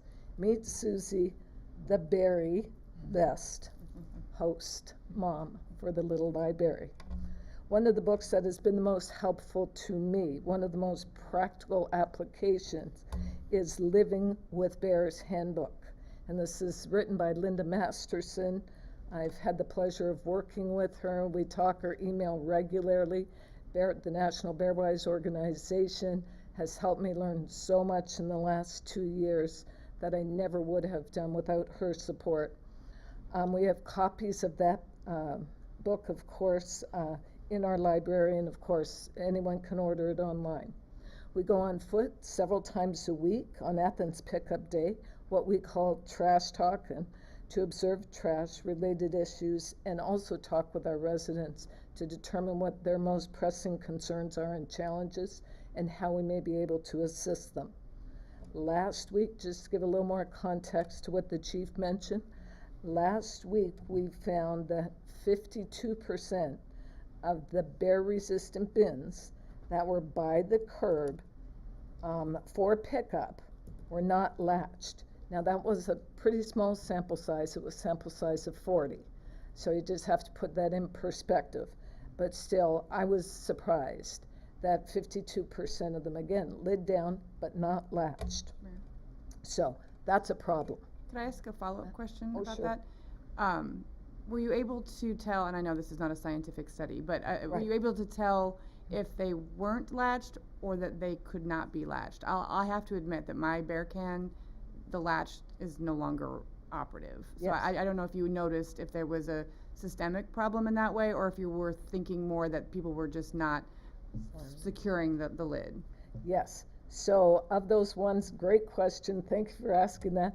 Of those ones that were not latched, I could close them with the exception of 2, maybe 3. Okay. So they were most of them, the majority, were capable of being closed. 2 of them had mechanism issues like you described. I had that issue with my bin previously, and one of them was quite honestly just so overstuffed, I couldn't force it down. So I don't know if it's a latch issue or just overstuffed. But I talked to Athens today, and I have talked to the guys driving the trucks and picking up our trash several times over the past year and a half since we launched. And I found good success with spraying the mechanism with WD-40. I did have to do it a couple times, but I would spray it, open, close it a few times, spray it again, and every time it worked fine. Before I sprayed it, there was issues with both me locking it and then sometimes with the Athens bins opening when they picked it up. So that same mechanism was really kind of messing up both the ability of the resident to close it and the ability of the Athens pickup to pick it up. So my conversation today with the Athens supervisor, and I was very grateful he called me back so quickly, is because I did hear a comment from a resident this morning that a lot of people in the canyon are leaving their bins, their lids closed but not locked, because in the past they had a lot of issues with it not opening, and they're just trying to help out the pickup guys so they don't have to get out of the truck and manually. Some people did that initially, but I was not aware that that was still an issue.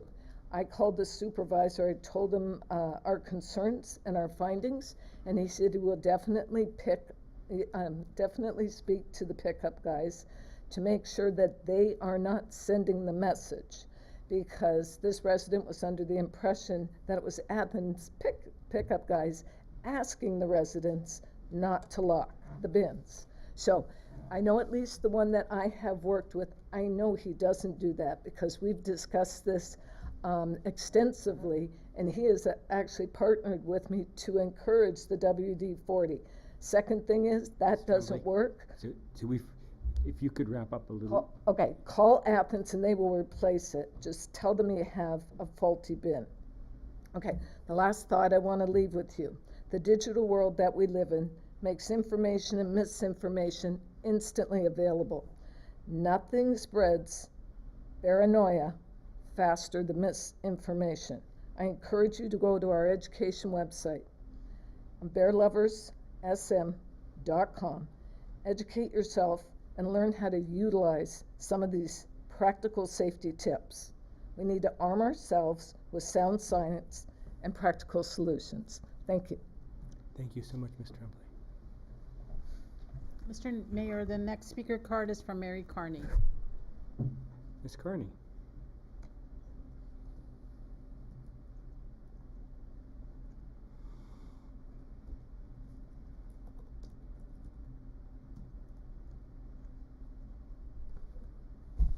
Good evening, Mayor Parkhurst, Mayor Pro Tem, City Council, and everybody else, residents, and everybody who's watching by TV. I actually have two subjects this evening. If I can do them in less than 3 minutes, I will, but I'm speaking first as a member of the Senior Commission. I know we're going to be having two new people coming in. Patricia Kroc is leaving. She's been the chair this last year and has been an extraordinary force in terms of being in the public. And Marlene Enmark has been on there, and I'm going to miss her also. But I just want to say thank you to the two of them.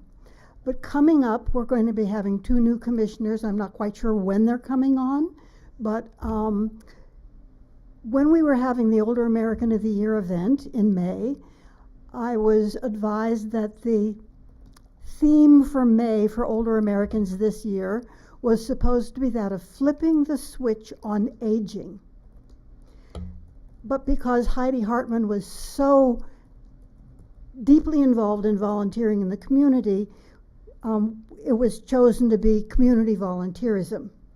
But I'm going back to the idea of flipping the switch on aging, and I did a little research, and it turns out that there is a very interesting video on YouTube from the California Department of Aging on the subject of flipping the switch, and I would recommend it to all of you to read it or to view it. I do admit I've had to go through it twice because I get a little tired, but the information's important. And with new members coming onto the commission, I'm hoping that the Senior Commission can take the lead in encouraging everybody, you all, as well as everybody in the city, to look at our internal conversations on how we look at and think about aging. And there's so many subtle things that kind of flip us into the negative rather than the positive. And this is not only, as I said, it's not only going to be a local thing, but it's a statewide, and it's a national conversation as well. So I just encourage that whenever you get, when you're talking about new people coming on, that might be part of your conversation. Flipping hats. Several times when I've been watching the city council meetings on TV at home, there have been presentations by people up in the canyon concerned about the toxicity of the soil and illnesses caused by toxic environment that has been up from the fires and the smoke. And my whole life has not been revolving around medical. I've revolved it around other things. So I wanted to offer a couple of resources. If somebody has heavy metal toxicity in the body, homeopaths have chelation processes which can help escort the toxic metals out of the system. The bile is really one of the main ways of the of toxins being removed from the body. But homeopaths have a way of helping the body move the toxins out of the cells. So instead of saying, oh my God, I'm toxic, I'm going to get sick, and I have to do all these medical things, you might try finding a homeopath to do that. The other concern I have is soils. There's been a lot about toxic soils, and I know that different foods take up different elements from the soils as they grow. So talk to your landscapers, your qualified landscapers. Check with the big major public gardens in the area. I'm sure they have people who are qualified to speak on this subject. Let's get some of those resources in around here. I'm not mentioning, there's some people I know, but I'm not doing advertising. I just want everybody to know that there are options rather than hoping for everybody, for the city to come through and take the top 6 inches off of everybody's soil. You know, that's not going to happen, folks. You know, and we're all used to waiting for insurance or something like that to pay for it, and I'm sorry, we're at a point where we don't have that kind of coverage, and so it's kind of like personal, how do we clean up our own environments? So I just wanted to share that. Thank you. Thank you, Ms. Carney. Madam City Clerk, do we have any other speaker cards? No other speaker cards were submitted, Mr. Mayor. Great. All right. Then we'll move on to our next item on the agenda, and now we have a presentation from the Clean Power Alliance. So Dahlia, we'll give you the floor.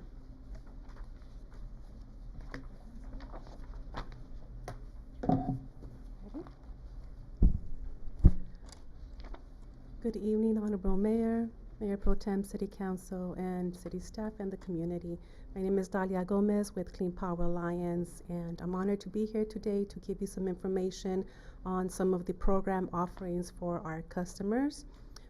Before I do that, I want to go over a very high-level overview of Clean Power Alliance, who we are and what we do. Next slide, please. So we are a not-for-profit electricity provider, a joint powers authority that's comprised of 35 member jurisdictions throughout LA and Ventura counties. I'm happy to say that we'll be joined by 3 new cities later this year.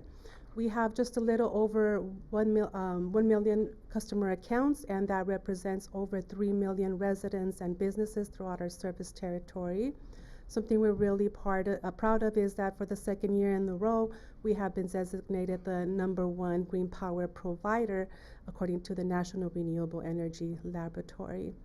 And we are governed by a board of directors that consists of 1 elected official from each of our member agencies, and that's really to ensure that all of our communities have the opportunity to be represented when it comes to decision making in the areas of rates, power procurement, local programs, etc. And I would be remiss if I didn't take this opportunity to thank you, Mayor Parkhurst, for your continued leadership and guidance as the director representing the city of Sierra Madre, as well as a member of our executive committee and the Energy Planning and Resources Committee. So thank you for your continued leadership. So I mentioned, I'm sorry, one more minute. I mentioned that we are a not-for-profit electricity provider. As such, all of our revenues after the cost for obviously operations, power procurements, and we do set some money aside as a financial reserve, gets pooled and then reinvested back into our communities in the form of local programs, and I'll highlight some of those programs in this presentation. Next slide, please. So how does it work? As a community choice aggregator, Clean Power Alliance procures electricity for all of our customers. We put those electrons on the power lines, and Edison is responsible for delivering the electricity to our customers' homes and businesses. Under this model, Edison continues to be responsible for maintaining the power lines and for reading our customers' meters. They also continue to be responsible for sending our customers 1 monthly electricity bill. The only difference with this bill is that it is now a joint bill, and customers will see on their bill that their delivery charges continue to come from Edison and their generation charges come from Clean Power Alliance, and the generation charges are the charges for the actual electricity they consume for any given billing period. So it's really important to note that we are not an added charge on our customers' bills. We're simply replacing the generation that Edison would have procured and charged our customers for. Next slide. Something else we're really proud of is that we offer the power of choice. What that means is that we have 3 rate options that our customers can choose from at any time. The 100% green power rate offers, as the name suggests, 100% renewable energy. Because renewable energy is a little more expensive, this rate usually comes at about a 5 to 6% premium compared to Edison's base rate. And for context, Edison's base rates consist of about 38% renewable energy. We also offer the Clean Power product. This product consists of 50% clean and renewable energy and is typically at parity compared to Edison's base rate. And we also offer the Lean Power product. This is our most economical product. It consists of 40% clean energy and is typically at about a 1 to 2% discount compared to Edison's base rate. So our customers can choose any of these products at any time. They can opt up, opt down anytime. They can do it every month if that's what they choose or need to do. The other option our customers always have is the option to opt out of Clean Power Alliance and return to Southern California Edison for their generation. Thank you. Power procurement. So to date, we have signed 56 long-term contracts totaling over 2,500 megawatts of renewable energy and nearly 2,000 megawatts of battery energy storage. So that's new steel in the ground that would not have been built, but not for the work that we're doing with these facilities. So in that sense, we're also helping to provide grid stability and grid reliability. And we're pretty particular about the contracts that we signed. We have a preference for projects that are in close proximity to CPA service territory, that prioritize workforce development, that provide benefits to disadvantaged communities, and obviously that show very high levels of environmental stewardship. Thank you. And I also wanted to take this opportunity to thank the City of Sierra Madre for your continued commitment to a clean energy future. In the City of Sierra Madre, the Clean Power Alliance participation rate is 91%.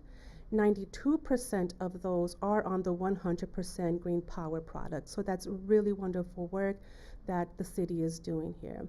What that means is that the City of Sierra Madre has avoided over 82 million pounds of harmful greenhouse gas emissions, which is the equivalent of removing over 8,000 gas-powered vehicles off the road every year, or the equivalent of planting over 600,000 trees and growing them for a period of 10 years. So thank you, City of Sierra Madre. Okay, so I mentioned that as a not-for-profit electricity provider, some of our revenue is pooled and invested into our communities in the form of local programs. In fact, our board of directors has adopted a strategic plan calling for $200 million in investments in these local programs in 3 priority areas, and that includes local resiliency and grid management, transportation and building electrification, and local clean energy procurement.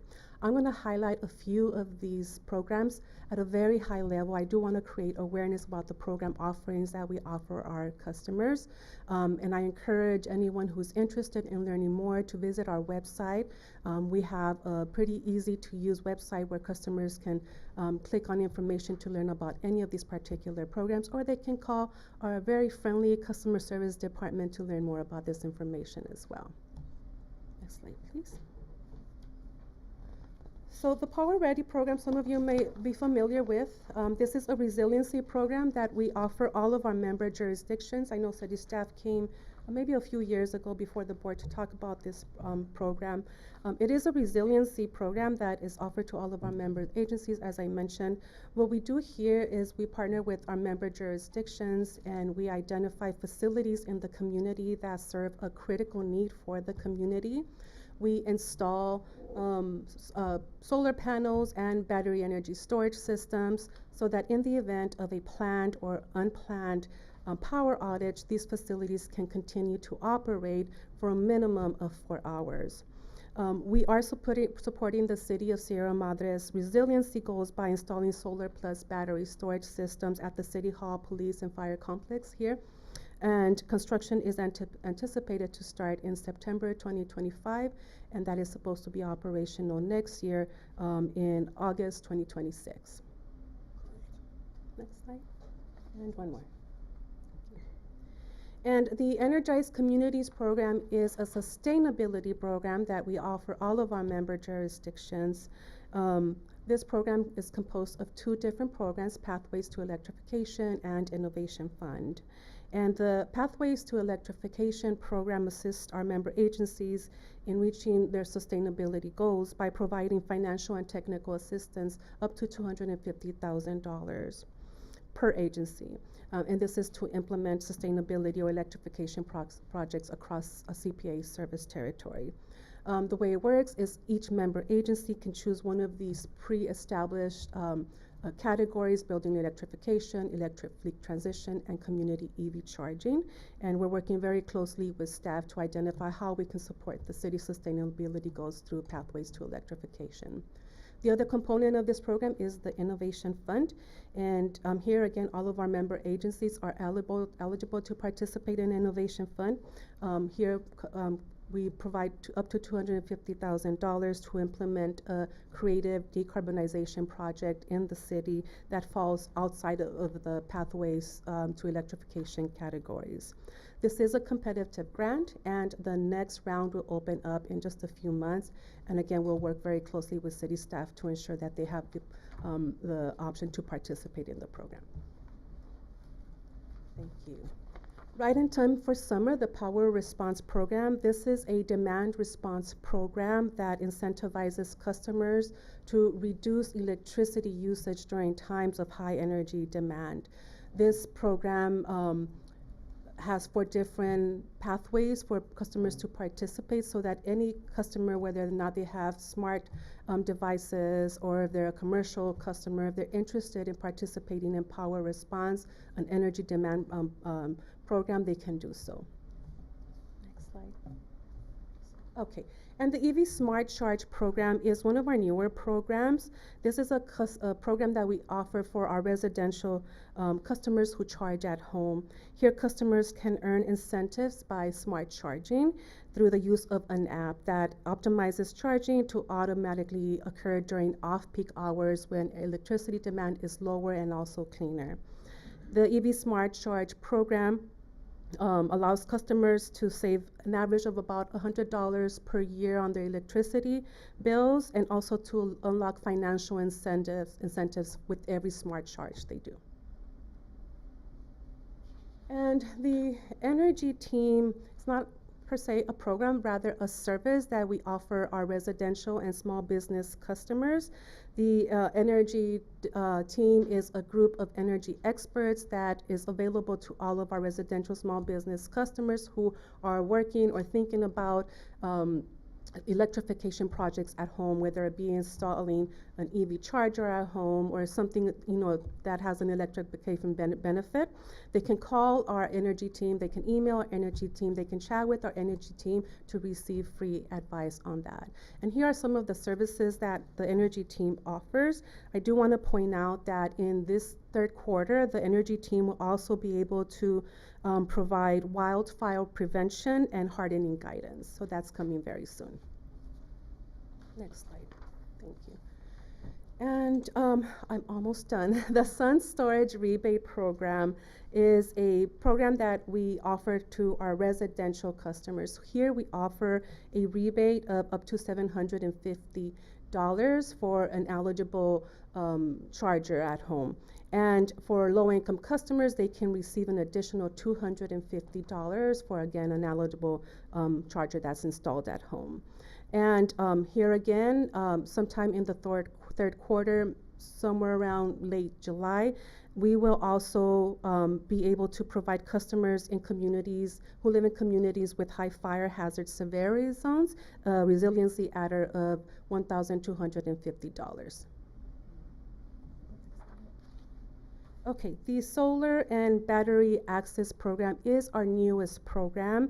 This program offers single-family homeowners access to solar and battery storage systems at no purchase or installation costs through a combination of federal tax credits, California SCHIP, that's the South Generation Incentive Program rebates, funding from CPA and Haven, our partner in this program. This program is available for CPA residential customers who meet the eligibility requirements and are at or below the 80% of the area median income. Thank you. And the Instant AC Savings Program offers customers who are on California Alternate Rates Energy, that's the CARE program, or the Family Electric Rate Assistance Program, that's the FARA program that is administered through Southern California Edison. We offer these customers $300 as an instant rebate for eligible high-efficiency room air conditioners. For customers, CPA customers who are not on the CARE or FARA programs, they are eligible for a $90 instant rebate through the Golden States Rebates Program. And lastly, the bill assistance. Bill assistance is not a program per se, rather it's a commitment that our board of directors made early on to energy equity. Here, customers who live, low-income customers who live in communities such as the city of Sierra Madre, who have designated the 100% green power product as the city's preferred energy rate.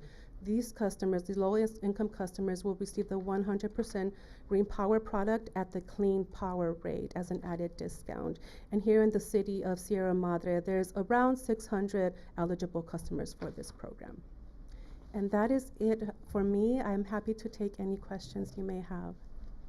Thank you so much, Ms. Gomez. Questions from the council?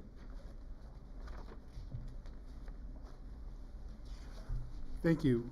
So I know that Edison is in charge of the transmission, and they do offer some assistance for some of our residents that have medical devices that need to be either charged up or hooked up to electricity. And I know generally when we have brownouts or blackouts for many reasons, that again is because of the transmission. But do you offer any incentives or assistance rather for those that have these medical devices that there's a requirement of, if not constant, a fairly reliable source of energy to keep these things going? Right. All CPA customers are eligible for the medical baseline programs, so they can receive assistance through Southern California Edison. Well, I'm not talking about financial assistance. Primarily battery backup assistance to keep these medical devices operating. Yeah, I see. So we have the Sun Storage Rebate Program for customers who install an eligible battery storage system at home. We know that not a lot of people can do that. So for low-income customers that do that, they get an additional $250. And then if they live in a high fire zone, they get an additional $1,250. Outside of that, we don't offer, I don't think we have any programs to support that. Understandable. I thought I'd ask to see if there was something out there. All right. Thank you. You're welcome. Other questions?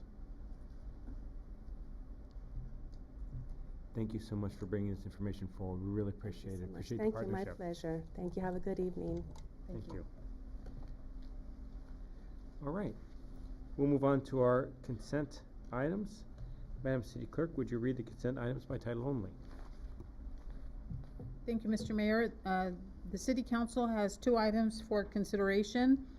Consent item A is Resolution 25-42 approving certain demands. It is staff's recommendation that the City Council approve Resolution 25-42. And the second item on the consent calendar is the fiscal year 2025-2026 blanket purchase orders for over $45,000. It is city staff's recommendation that the City Council approve the issuance of the blanket purchase orders in the amount of $45,000 or more. That concludes my report. All right. Thank you very much. Any questions on item A? Questions on item B? All right. We'll open this up for public comment. Madam City Clerk, do you have any comment cards or question cards for the items on the consent agenda? No speaker cards were submitted, Mr. Mayor. Thank you. And we'll close the public comment, bring it back. Discussion from the council? Then I'll entertain a motion. Move to approve the consent calendar? Second? All in favor? Aye. Any opposed? All right. We will move on to our first and only public hearing. This is a public hearing for updates on vacancies in compliance with Assembly Bill 2561. I believe Acting City Manager Hernandez, you'll give us a quick report on that. Yes. The purpose for the continuation of the public hearing for the vacancy reporting was to allow the respective bargaining groups time to present. I received an update and no presentations will be given today. Great. All right. Then this is not an item that we need to make a motion on, is it? I'm sorry. Receive and file, Mr. Mayor. Yeah, okay. So it's a receive and file. So then, and we don't, do we need to have public comment? Okay. Any public comment on this item? Seeing none, I'll go ahead and close public comment, and then we'll receive and file this item. Then we'll go on to the first discussion item, which is a consideration of reappointments of commissioners. Who's going to give the presentation on this one? Mr. Mayor, City Clerk Aguilar will be presenting. Thank you, Mr. Mayor. The report this evening is asking the City Council to consider reappointments to the two bodies that the City Council oversees. The city has 5 advisory and legislative bodies that are appointed to assist the City Council with decision-making. Commissioners and board members do not receive compensation for their service to the city and the City Council. The city is fortunate to have highly qualified volunteers serving our community, and we offer them our thanks and gratitude for their service. Pursuant to Sierra Madre Municipal Code, commissioners and board members are selected by the City Council to serve up to 2 consecutive 4-year terms. All terms conclude on June 30th of the term ending year. At this time, we have 3 commissioners and board members that have completed a term and are eligible for an additional term. In the case of the Planning Commission, Commissioner Young Yu is completing a partial term that was left vacant by Commissioner Dallas in 2023.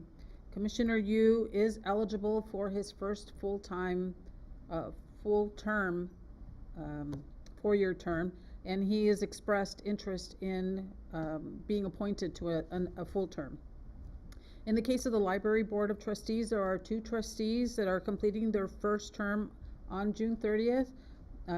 Trustee Catherine Addy and Trustee Laura Palmer have both completed their first term, and they are seeking reappointment for a second 4-year term. With regards to the Senior Community Commission, there are 2 commissioners who have completed 2 4-year terms, total of 8 years in service. Patricia Kroc and Marlene Enmark, as you heard earlier from Commissioner Carney, have completed their terms on the Senior Community Commission. The completion of their terms will leave both seats vacant. However, the commission will still maintain a quorum with 3 seats filled. City staff has advertised the vacancies and received 2 applications of interest. We are asking that the City Council allow staff to continue to solicit applications, and that these vacant seats and direct staff to return once at least 3 or 4 total applications have been received. Mr. Mayor, City Council, that concludes my report. Thank you very much. Questions? I have a question. So on the Senior Commission, if they've gotten down to 3, I know in the past on, say, Planning Commission, we kept Bob Spears on for a time past his term to finish certain work. Would that fit until could we keep them on until we replace them, or would we have to excuse them? Because we did do it for Planning Commission before. I think I would turn to either City Clerk or City Attorney. If I remember correctly, we had amended the code specifically to allow for that, and so that code amendment is expired. And it was just for that position and Right. that person at that For time. that time, yeah. And I think, I mean, that one is, as you mentioned, it was for, well, we're in Specific. discussion, sorry. So question then, if, when we say we'll still have a quorum, does that mean that the 3 have to be voting members out of 5, and if someone's not there, then they don't have a quorum? That's correct. Currently, there is a quorum with 3. If one of the 3 does not attend a meeting, then there isn't a quorum, and they would have to postpone or cancel the meeting. And that's hard to do in the summer, I'm guessing. Is quorum measured by? Not those in office. It's the It's full, the body. it's the full 5. Okay, sorry. Thank you for anticipating my question. Okay. Any further questions? All Do we right. ha- I guess, do we have a timeline of when we would extend the applications to then for senior commission? It could be done a couple of ways. It could either be with a timeline, and if the timeline expires, then the council could consider the 2 applications currently received, or the council could instead make it by the number of applications received and have a specific number once we reach that threshold, then come back to the city council. So it could be one of both ways, either with a time expiration or with a minimum threshold. And is there an age limit for what age you have to be on the senior commission? There are currently no restrictions. Residency is not required and age is not required. Thank you. Any further questions? All right, this is an item for public comment. We'll open up to public comment. Madam City Clerk, do you have any public comments? Mr. Mayor, no speaker cards were submitted. All right. We often give a chance for the candidates to come and give their comments. I was provided a letter by Catherine Addy. She had hoped to be able to give it tonight, but she wasn't able to. If I may, with the indulgence of council, would like to read it for our benefit. All right. Good evening, Mayor Parkhurst and esteemed council members. I'd be pleased to serve as a trustee on the library board for another term, and I thank you for considering me. It has been such a pleasure to serve this last term. Nothing beats the sheer joy I felt, along with my fellow trustees, our great library staff, city management, and everyone on the council when we received the news of our $10 million grant. And now, as the construction is underway, I give high praise to everyone involved for their hard work in this process for this renovating and rebuilding. This is especially gratifying for me since I utilized our town's library as a child. I had stories read to me by Gloria Hinshaw, children's librarian, and did my homework assignments as a teen there as well. It's a fact that the library in Sierra Madre has existed before we even became a town. I'd encourage anyone who has not become a member of the Friends of the Library, Sierra Madre Library to sign up. It's a very modest annual fee, and the newsletters are interesting and informative. Additionally, please consider donating to the Library Foundation for the interior infrastructure, as it is not included in the grant money. Those funds are for the structure itself. See Rob Stockley for information for the foundation. These volunteer organizers would welcome your time, talents, and funds.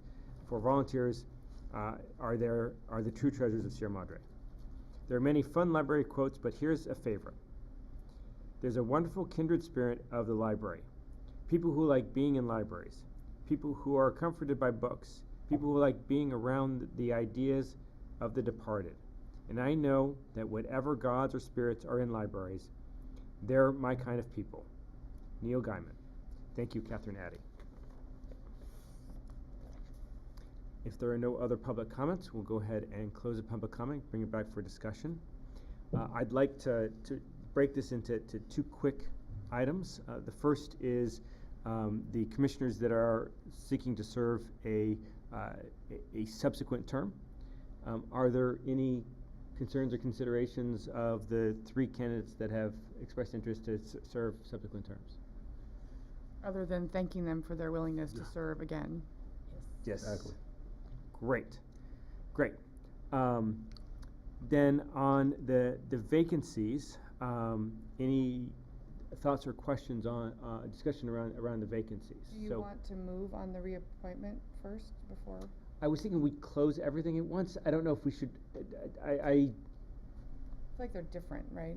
All right. So let's then yeah. Please let's go ahead then, and I'll entertain a motion to reappoint the three commissioners to the respective commissions. I move to reappoint Commissioner Yu to the Planning Commission and Trustees Addy and Palmer to the Library Board of Trustees for a subsequent 4-year term. Second. All in favor? Aye. Aye. Any opposed? Motion carries. Great, thank you for that.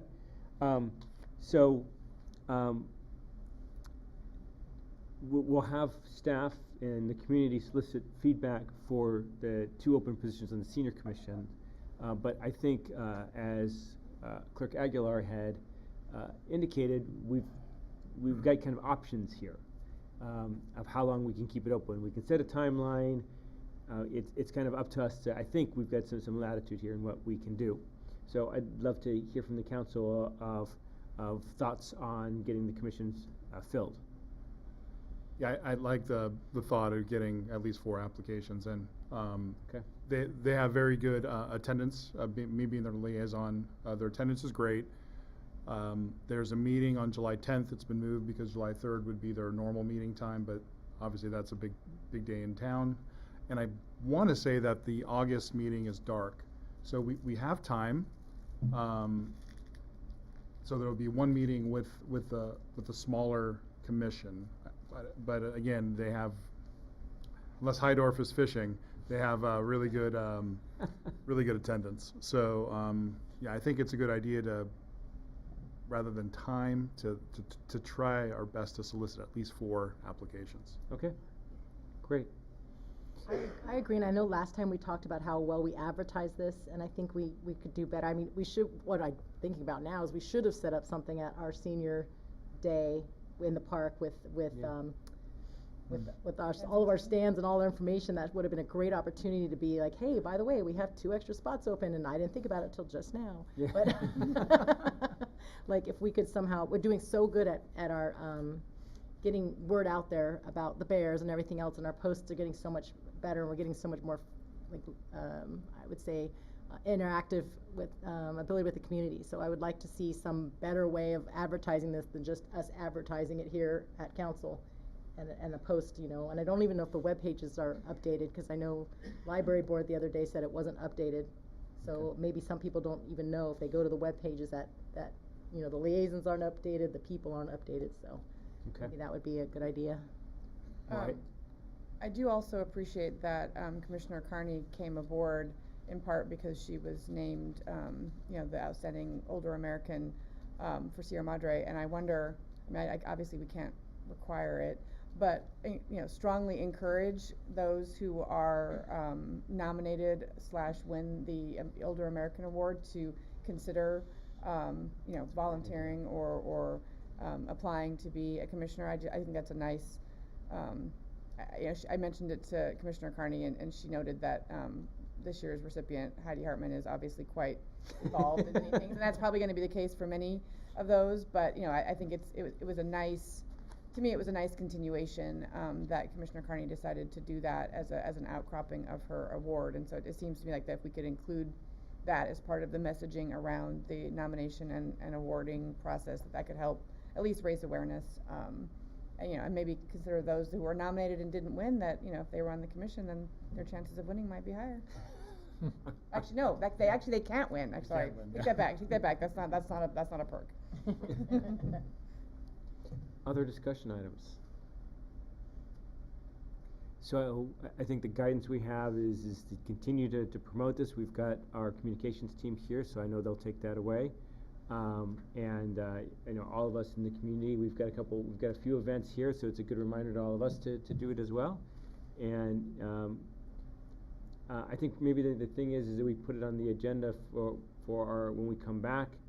I mean, we'll have it in the July, but maybe we have it as a discussion item in the end of August meeting and see where we're at that point. That would give them are you sure they're dark? Library's not going dark this August. Yeah, I believe that was on their agenda last time, but if City Clerk Aguilar could, if she knows. Otherwise, that's 2 meetings that they can't go on vacation. I believe they're dark. I believe the senior commission is dark. Not dark? Not dark either. Well, I know library's not going dark, but I'm asking if senior isn't, no?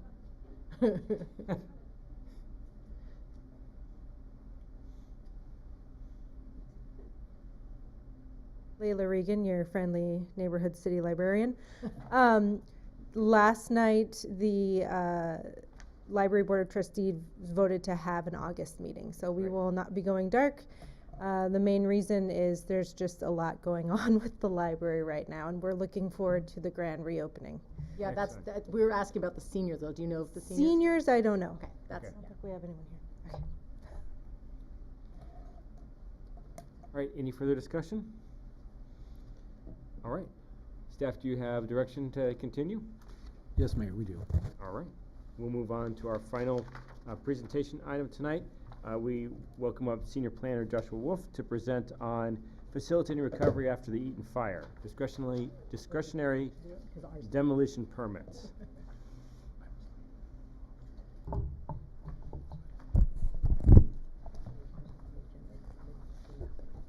Thank you, and good evening, Mayor and City Council. Tonight, I'm pleased to open the discussion for further facilitating recovery after the Eaton fire. Previously, this item was referred to as the historic review of properties destroyed in the Eaton fire. We're putting a pin on that to bring forward a matter that staff thinks deserves more immediate attention. This is the tension caused by the discretionary demolition permit regulations. Next slide, please. So here are the issues, and they've become more abundantly clear after the Eaton fire. And that's to say that they have been present since before then. Homeowners need to remove or replace materials due to harmful particulates from the Eaton fire. This is especially true for older homes, where ash and soot have more likely infiltrated the narrow openings in those homes. Fire-wise retrofits are necessary for community resiliency. Existing historic preservation policies are delaying otherwise over-the-counter permits by at least 5 weeks. The tension between wildfire preparation and historic preservation must be acknowledged and addressed. That isn't to suggest that only one can exist, but one of these must be identified as a priority over the other so that solutions and/or concessions can be presented for consideration. For example, if wildfire preparation is the priority, then staff can suggest relief from special permitting requirements by adding certain exemptions, such as acknowledging that strict enforcement of like-for-like replacement of historic materials does not contribute to a fire-wise community, and conceding that composite materials are appropriate replacements for potentially historic materials. Next slide, please. So where is there room for relief? It's the discretionary demolition permit. That's what we're talking about today. What is a discretionary demolition permit? To put it very simply, it's a special approval process required before tearing down any structure 75 years or older. The process exists to ensure that older buildings, which may be potentially historic resources, are properly evaluated and considered before they are removed or significantly altered. The process exists as an implementation of the general plan and not as a requirement of state law. In other words, as of 2025, if you own a home built in 1950 or before and you want to make any changes to the exterior, the city first wants to check if it's historically important. To determine if your home is historically significant, you must hire a qualified professional architectural historian who will prepare a written historic assessment of the home. The historian must use standards and criteria required by the city and the state of California to determine whether the home has historical significance. Legislative history shows that the discretionary demolition permit regulations were intended to accompany a citywide survey for historical resources. Because the cost of the survey exceeded the city's budgeted amount, no citywide survey was ever completed, thus placing the burden on the homeowners. Next slide, please. To give this issue more context, on January 7th, 2025, the Eaton fire burned approximately 750 acres of vegetated land and damaged or destroyed 35 structures in Sierra Madre. The 750 acres of mostly vegetated land, combined with the Santa Ana winds, caused the ash, soot, and other potentially harmful particulates to spread citywide and infiltrate the narrow openings in hundreds of aging structures, including homes. In response, the City Council adopted Urgency Ordinance 1480-U, which aligns with regional recovery efforts and facilitates streamlined reconstruction of the 35 structures that were destroyed or damaged, which are the red or yellow tagged homes that were done by the city building official. While the urgency ordinance provides streamlining by suspending the enforcement of the discretionary demolition process For older structures that remain standing and not red or yellow tagged, the urgency ordinance does not provide that streamlining. Next slide, please. So there's a little bit of legislative history. Historic review requirements were enacted in 2015 due to notable increases in demolition permits issued for older structures. There were 14 issued in 2014, which at that time was twice the amount of prior years. In response, an interim moratorium on the demolition of single-family homes and duplexes was adopted in January of 2015, and then closely followed by an ordinance establishing the discretionary demolition permit special approval process. 2 years later, in 2017, the regulations were expanded. Originally applying to the demolition of single-family homes and duplexes, the 2017 amendment expanded that applicability to all structures and kept the threshold at 75 years. Next slide. So here's the review process. First, a historic resource evaluation report satisfies the requirement for a written historic assessment under that code. It is recommended homeowners hire the city's sole-sourced contracted service to perform the service at a fixed and reduced rate compared to the market.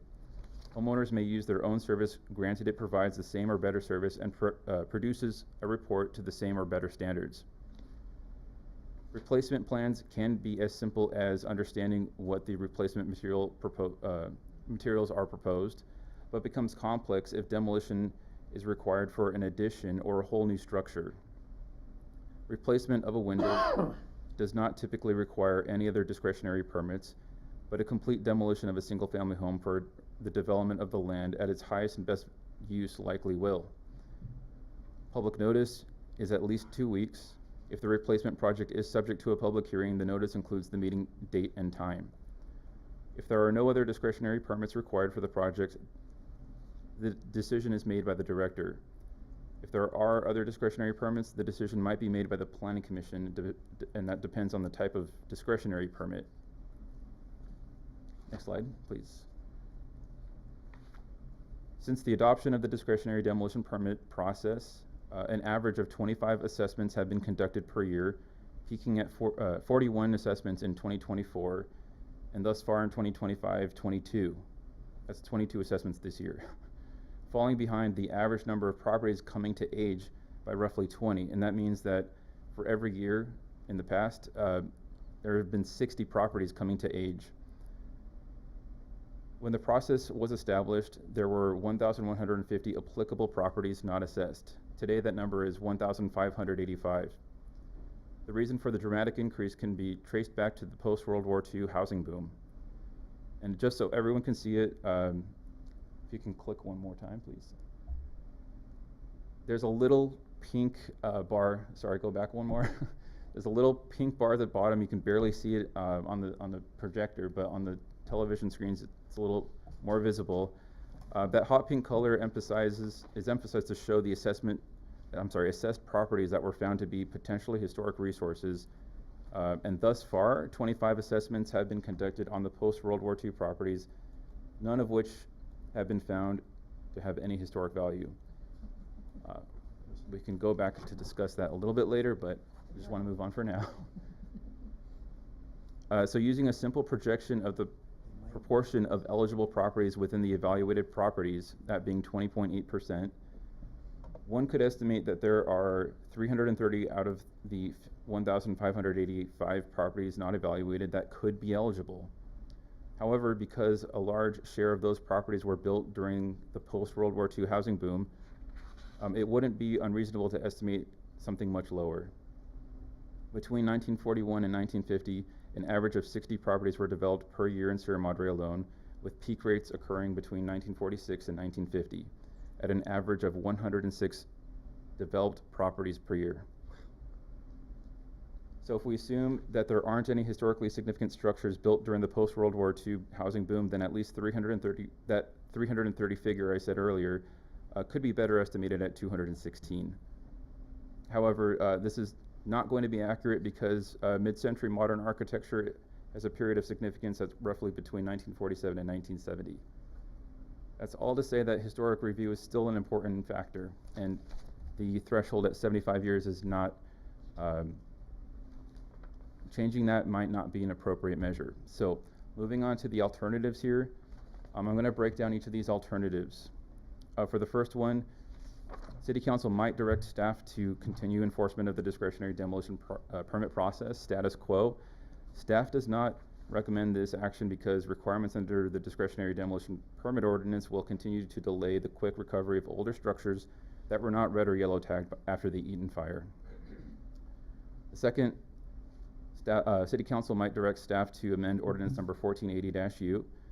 This urgency ordinance is written with streamlining provisions specifically provided for the redevelopment of properties that were red or yellow tagged after the Eaton fire. Staff do not recommend amending this urgency ordinance for the purpose of expanding its provisions citywide. Instead, staff are suggesting that changes be made to the discretionary demolition permit regulations under section 17.60.056 of the Sierra Madre Municipal Code. Third alternative is that City Council can direct staff to prepare an ordinance an ordinance amendment that suspends the enforcement of discretionary demolition permit process. And so following the principles and purpose of the discretionary demolition permit ordinance, staff think that this alternative might be considered broad and permissive to developers who may seize the opportunity to demolish a potential historic resource. And then the fourth alternative is that City Council might direct staff to prepare an ordinance amendment that expands the exceptions from the requirements of the discretionary demolition permit process. Staff recommend additional exceptions include specific work as allowed by separate resolution of the City Council for the sole purpose of home hardening or hazardous particulates abatement. Staff recommend that a draft ordinance first be reviewed by and recommended by the Planning Commission. With certain limitations, structures which have a demonstrable record of exterior alterations since its original date of construction are also being recommended for exception. The last exception that staff recommend is that any demolition that is both of the following: 1, not necessary to accommodate an addition or expansion, and 2, not visible from public view.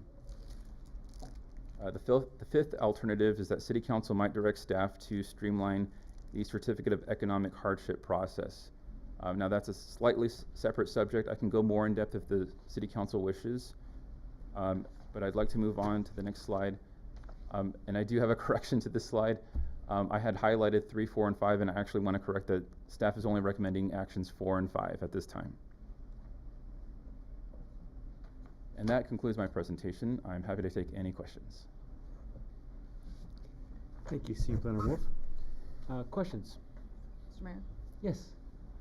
Do you have any insight in having done the sort of legislative intent review as to what significance 75 years had? I mean, was that just somewhat arbitrary? It sounded like a good round number for old houses, or was there some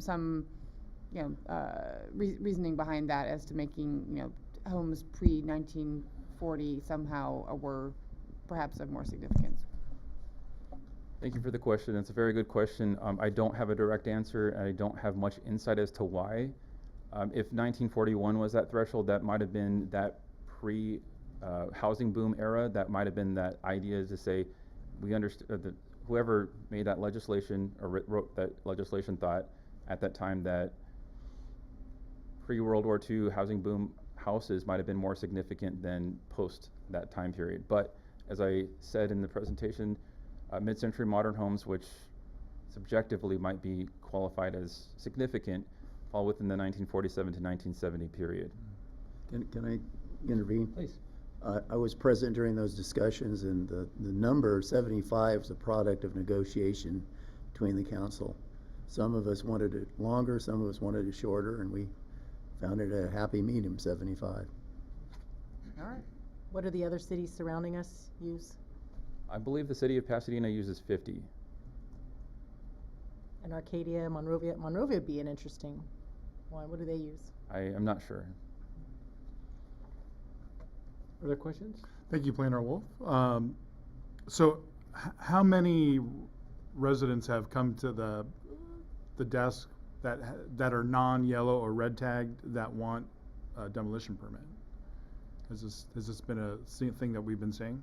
I don't have a specific number for you, and I don't have an even more specific number for the purpose of abating the ash and soot and all that. from the Eaton fire, but there have been, I would say, at least 2 handfuls. Oh, wow, okay, because it was important to me that we streamline, especially for the red tag buildings. That was important. I just wanted to see how much of an issue it is. So a couple handfuls sounds like it's potentially an issue. Thank you. I do have a follow-up or different question, actually. Sure.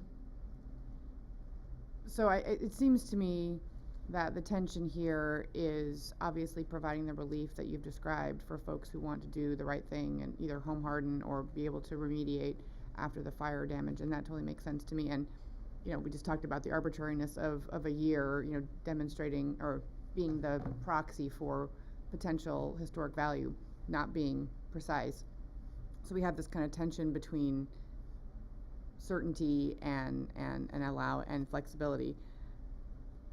Is the proposal in terms of amending the existing discretionary demolition permitting process, would it eliminate public comment or input, or because it seems to me that one way to think about this is that on a more case-by-case basis, if it were to be that someone applied for a permit with a house that was, you know, 76 years old and of significance, you know, that would otherwise be exempted by virtue of the expanded exemptions, would there be a way for, you know, someone in the community or the staff or somebody to, you know, note that particular residence has some measure of potential significance? I guess what I'm saying is that, is there a way to build in some accountability on a case-by-case basis so that we're not just sort of sweeping in by virtue of, you know, number of years? Because, you know, my house was built in 1955. I can't imagine anyone would find it historically significant. But, you know, I'm coming up on that sort of that. But that it could be that I have one of these mid-century modern style homes, which I don't. But if I did, you know, maybe my neighbors would say, hey, you know, we think that this should warrant more particular attention. That was a little bit rambly, but you know what I mean? Like have some sort of process or some sort of safety feature in the process so that someone might be able to say this particular property might warrant more specific attention. Thank you for the question. If exceptions are built into the ordinance as suggested, then without that safety measure, there wouldn't be anything that would allow the public to come in and say, hey, this is significant. It would then, as a project that would fall under the exception, it would be a by right issue.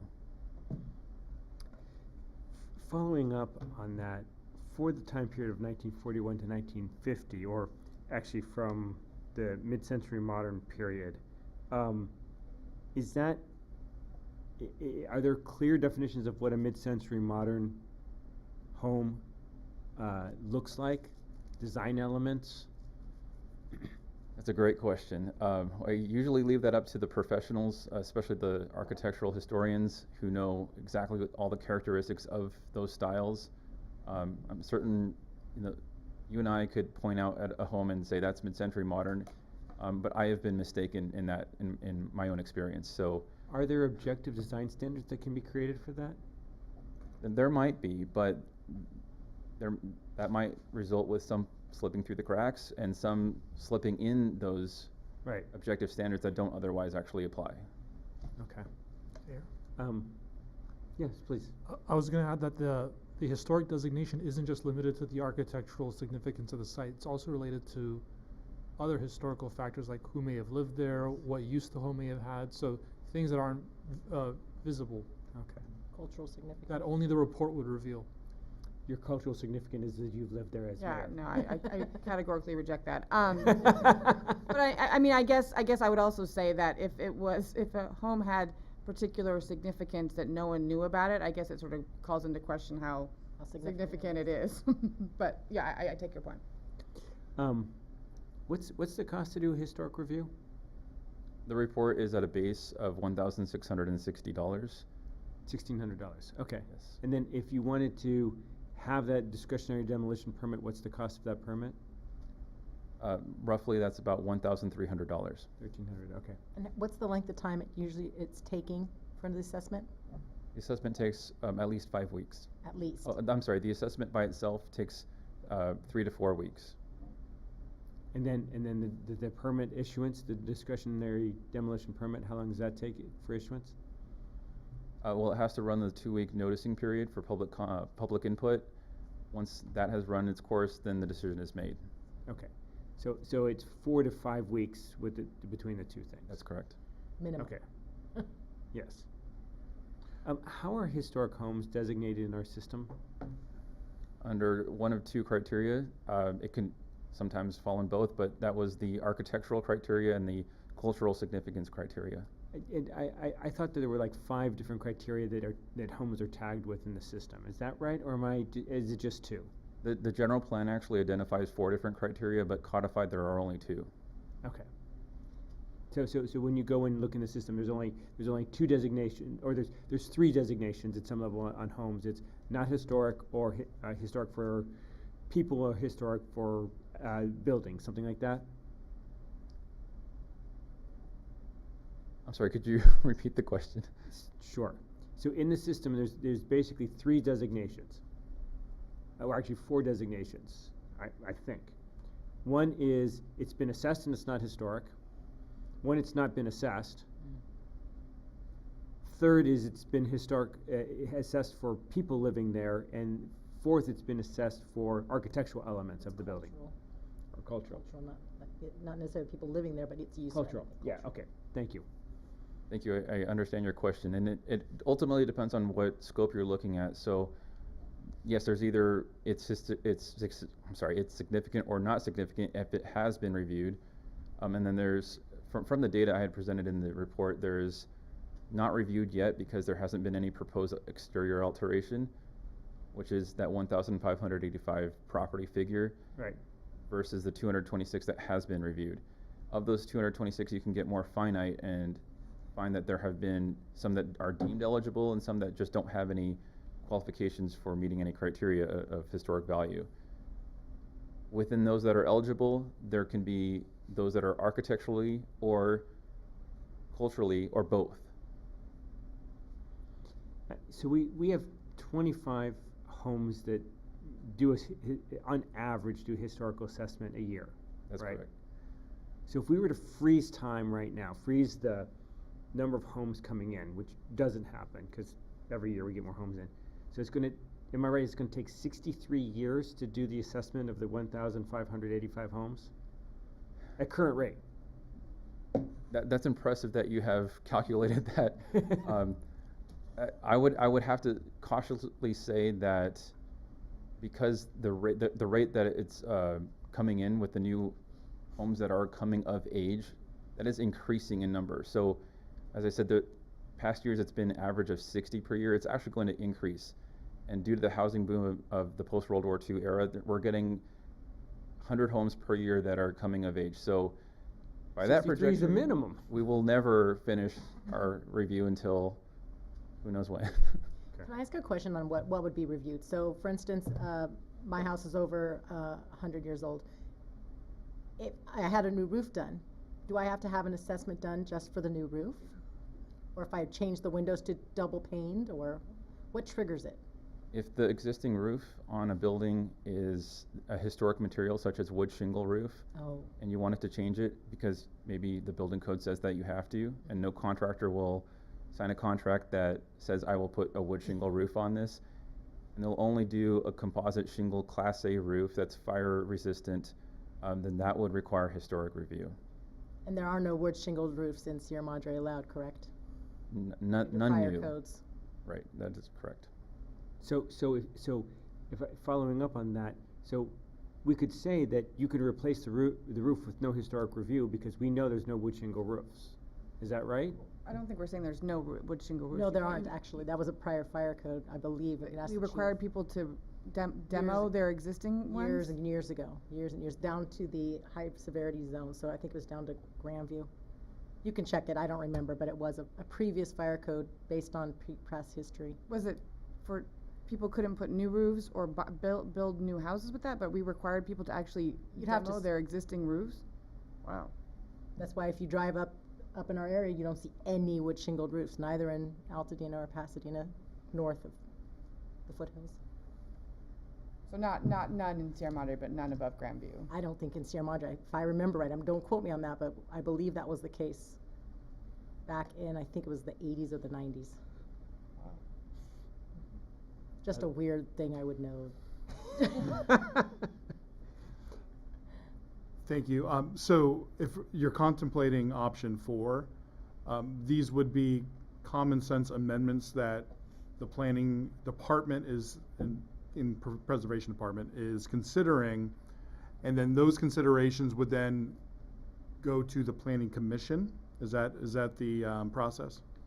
That is correct. We would forward policy recommendations to the planning commission, to which, with city council input, they would make their own amendments or review, and maybe promulgate some standards as well that we can reflect on other cities.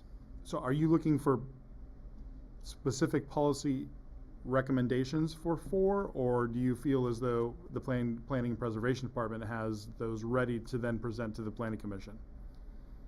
Thank you for the question. After tonight's discussion, I don't think staff is ready, because as Councilmember Krebs pointed out, or I'm sorry, I might have been misremembering, someone mentioned that there wasn't a mechanism in place to say if someone wants to, or if someone says that a property does have significance or wants to claim that, even though it went through the, it qualified for exception from the amendments that were enacted through amendment, there wouldn't be, or staff had not considered that. So that's all to say that we didn't think of everything.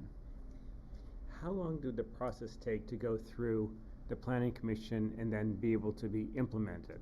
I mean, so you'd have to have time to do it. It'd have to go through the planning commission. Then I assume does it have to come to council, and does it have to have 2 readings at council? Under the normal ordinance procedures, yes, it would have to go through that route. I might defer to city attorney if there's an urgency ordinance warranted.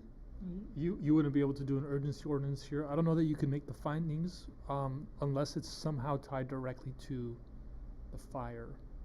I don't know that you'd make it. So I mean, if you have, let's say you filed a claim with the insurance company for fire damage in your home, could that pull you into an urgency ordinance?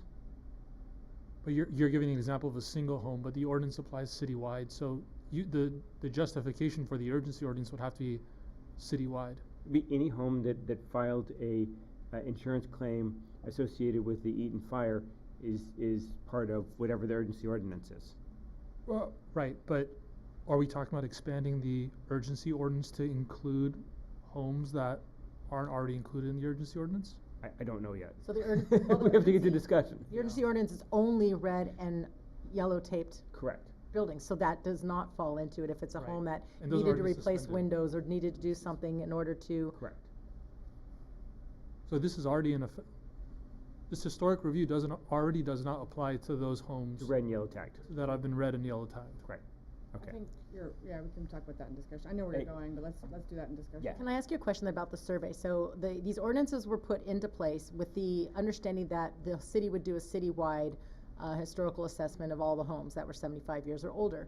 At that point, why didn't it go through? And how much was the survey estimated at then? Thank you for the question. Citywide survey, the city had conducted a request for proposals in 2015. We got three proposals back at $53,000, $54,000, and $76,000 that were beyond the city's budgeted amount. And what other cities have done this? Do we know? To my now knowledge, La Cañada Flint Ridge has recently done one. Well, and that amount, that was actually a much narrower scope than a citywide survey, as I found out recently. In 2019, they received a bid for $36,000. To follow that up, do any of our other cities, Altadena, Pasadena, having issues with this exact type of problem right now? When it comes to the recovery efforts, I'm actually not quite sure if we're talking about those that are damaged, or I'm sorry, destroyed by the Eaton fire. I wouldn't think so. I would think that they're waiving all discretionary review. But when it comes to those that aren't, I do not know. Can I comment on that discussion we had over a citywide survey? The council decided not to do a citywide survey because there were plenty of people who didn't want to have their homes surveyed.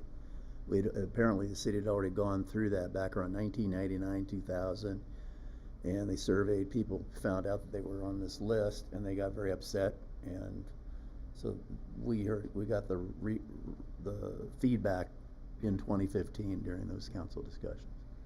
That's why we didn't do it. Thank you. Other questions? Thank you, Senior Planner Wolf. All right, then we'll go ahead and open this up for public comment. Madam City Clerk, have we received any emails, or do we have any comment cards for this item? Neither, Mr. Mayor. We did get an email, didn't we? We did get at least one. Two emails, Yeah. I think. You're right. I did. We did. We got two emails, one from Katrina Hitztuff and the second email from Sander Zanderberg. Great. And both of those emails were forwarded to the City Council. All right, thank you very much. All right, if there are no other public comments, did you want to make a public comment? No, I was just wondering about bear damage on historic homes. Okay. You gotta add another element. All right, we'll then close public comment, bring it back for discussion. So I think Councilmember Krebs was seeing where I was going with this.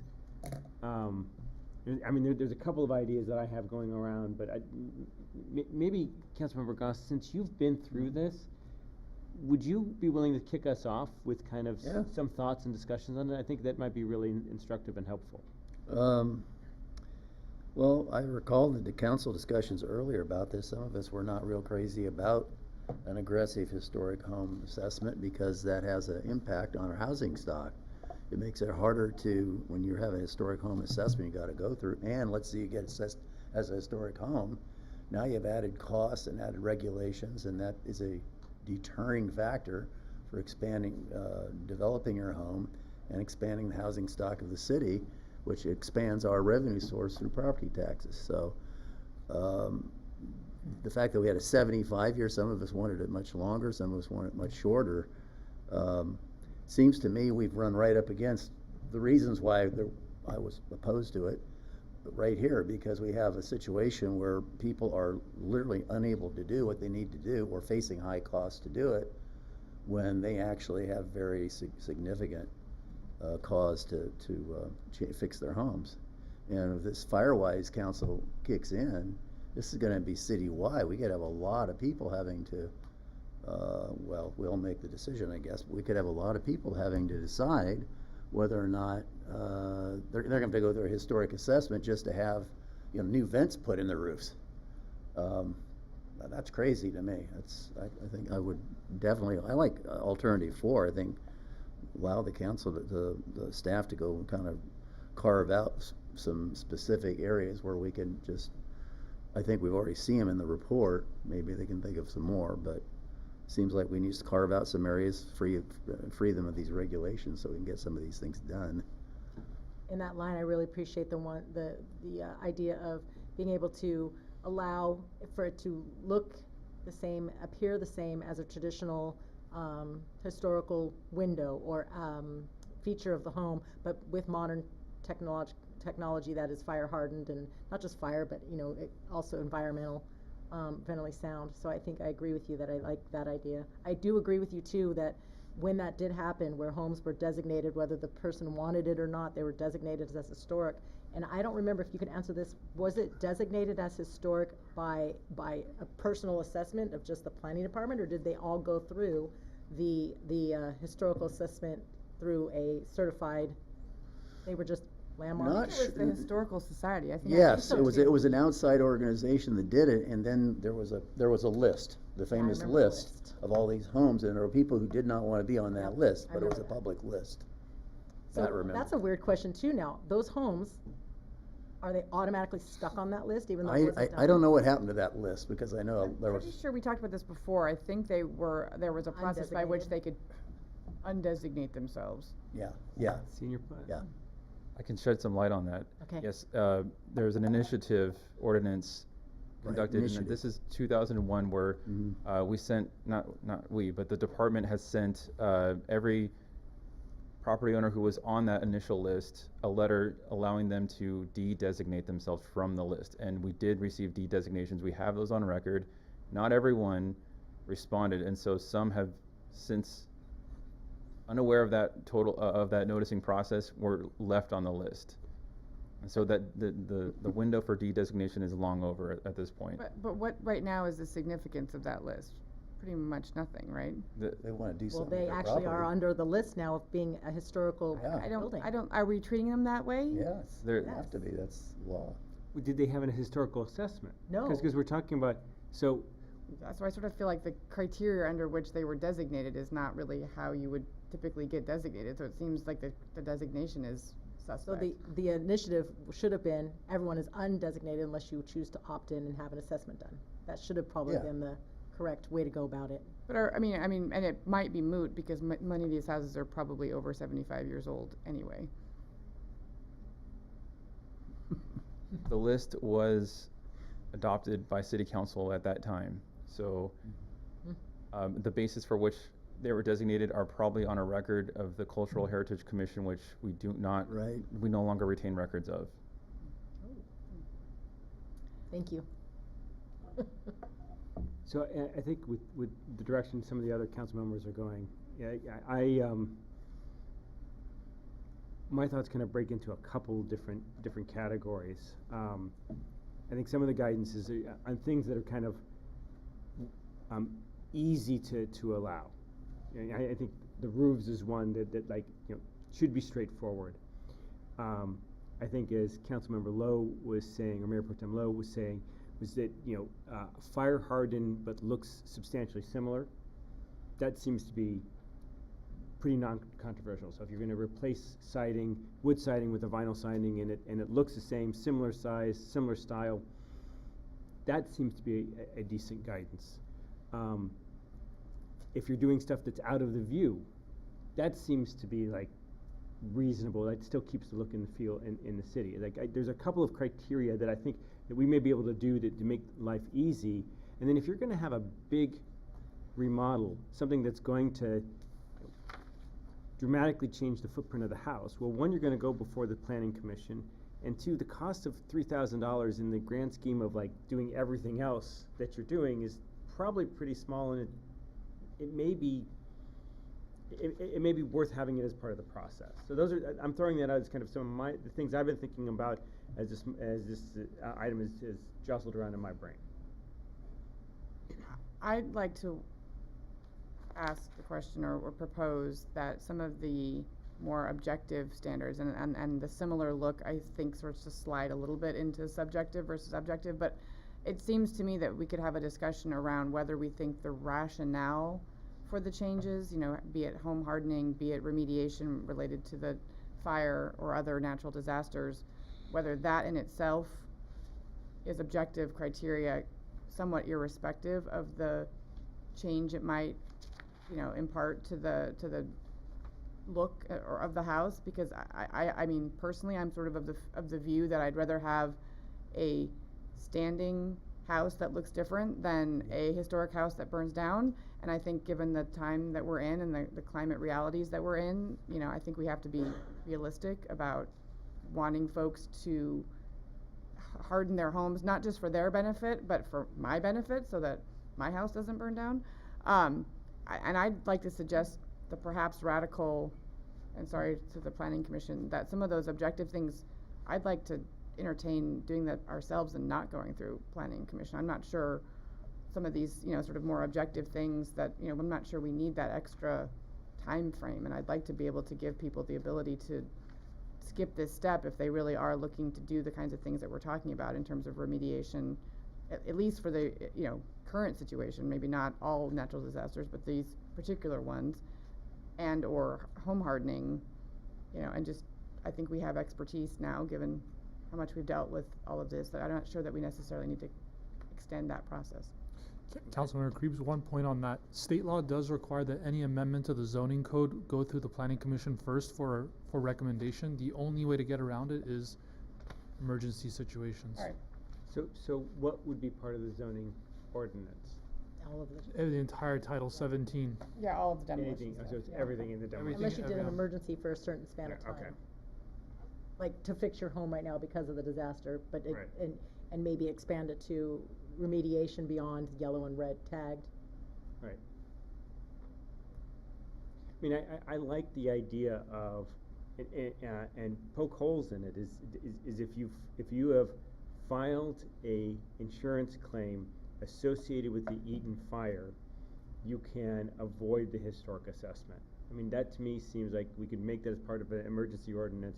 We can make it active for a year, or make it a year from the fire or a year from enactment. We can debate that, but to me that seems like if we've got people, two handfuls of people that are interested in trying to do this, I don't want to stand in their way. To Councilmember Krieb's point is that I'd rather have a standing building than a burned down building. We were talking about remediation though, not home hardening, right?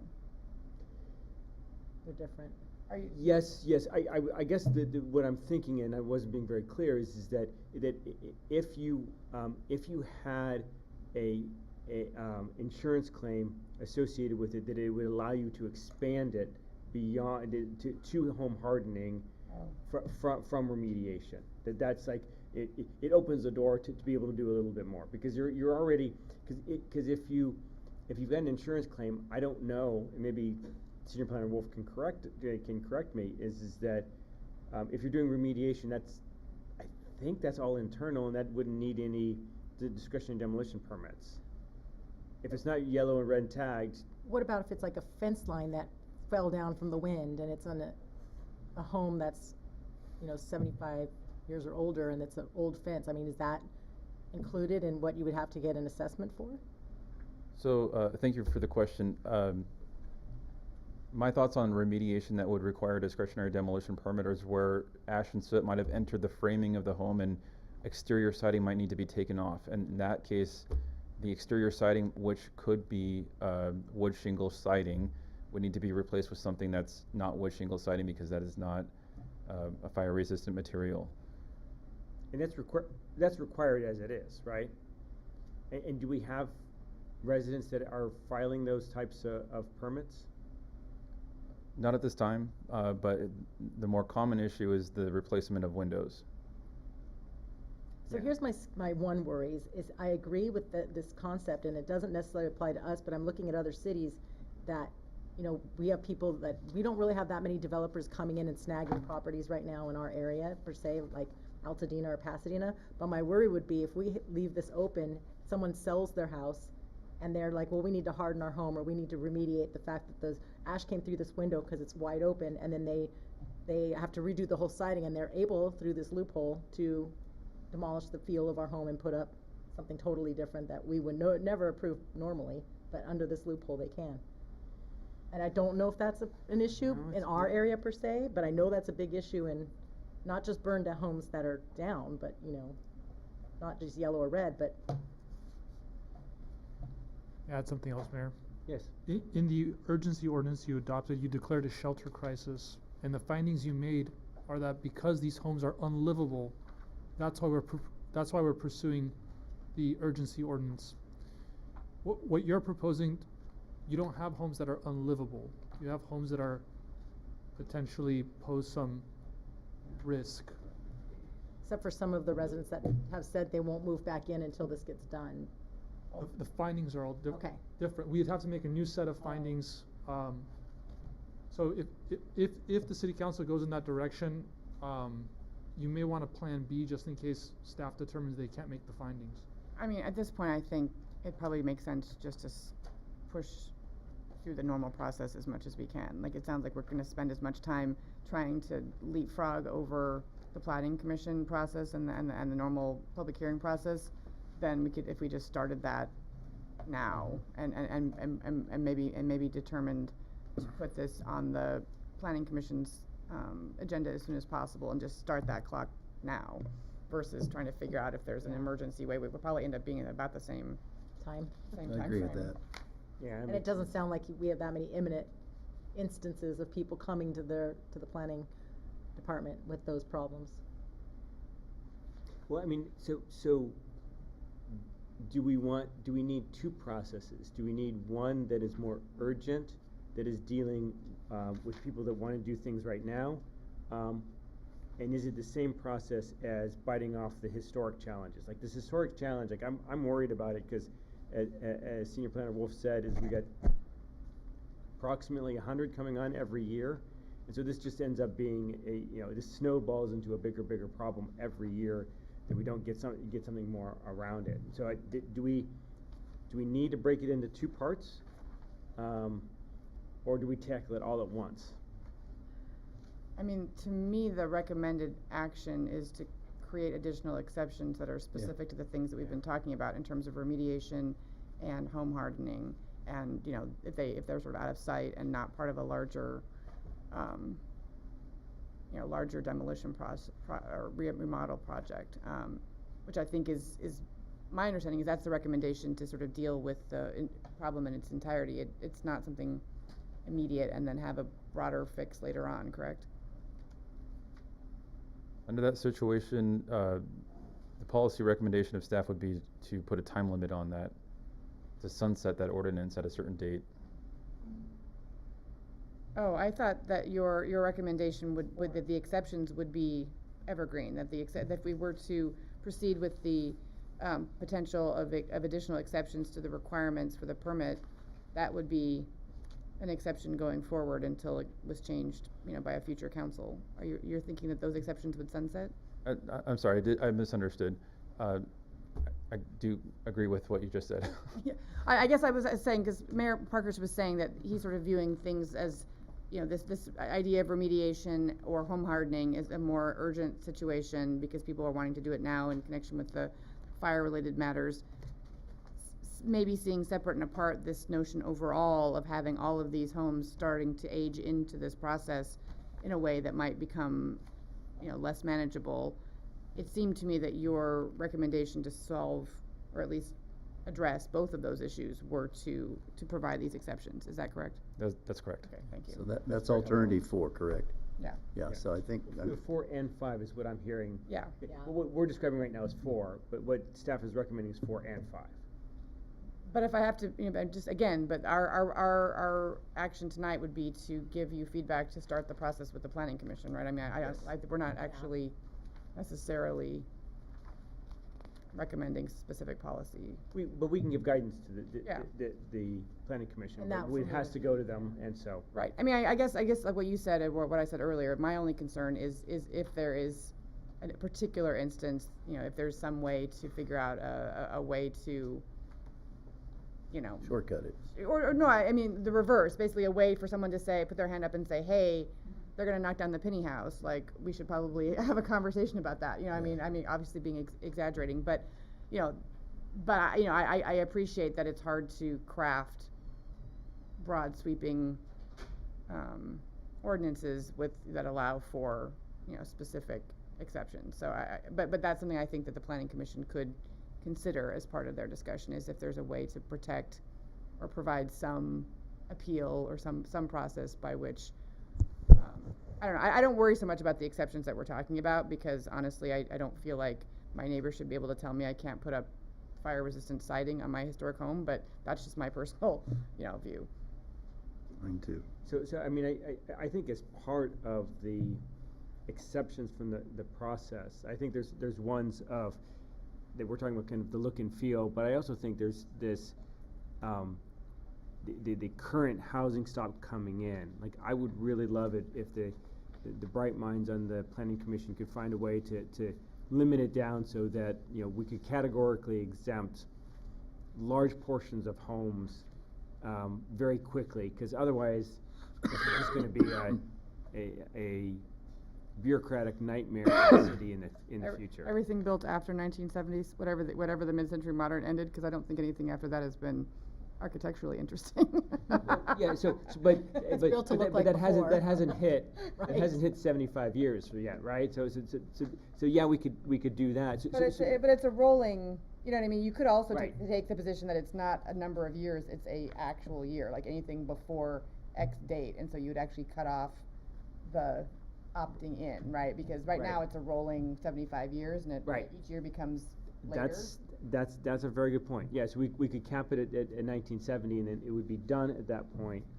But then, like even though that there's a gigantic number of homes between 1940 and 1970, right? It's just that's good. We're 40 some odd percent of the homes now, and we'll probably get to 60%, 70%. I'm now just leave it at a certain amount of years, 75 years, because then you're looking at historical value, and what you think is not historical now will be someday.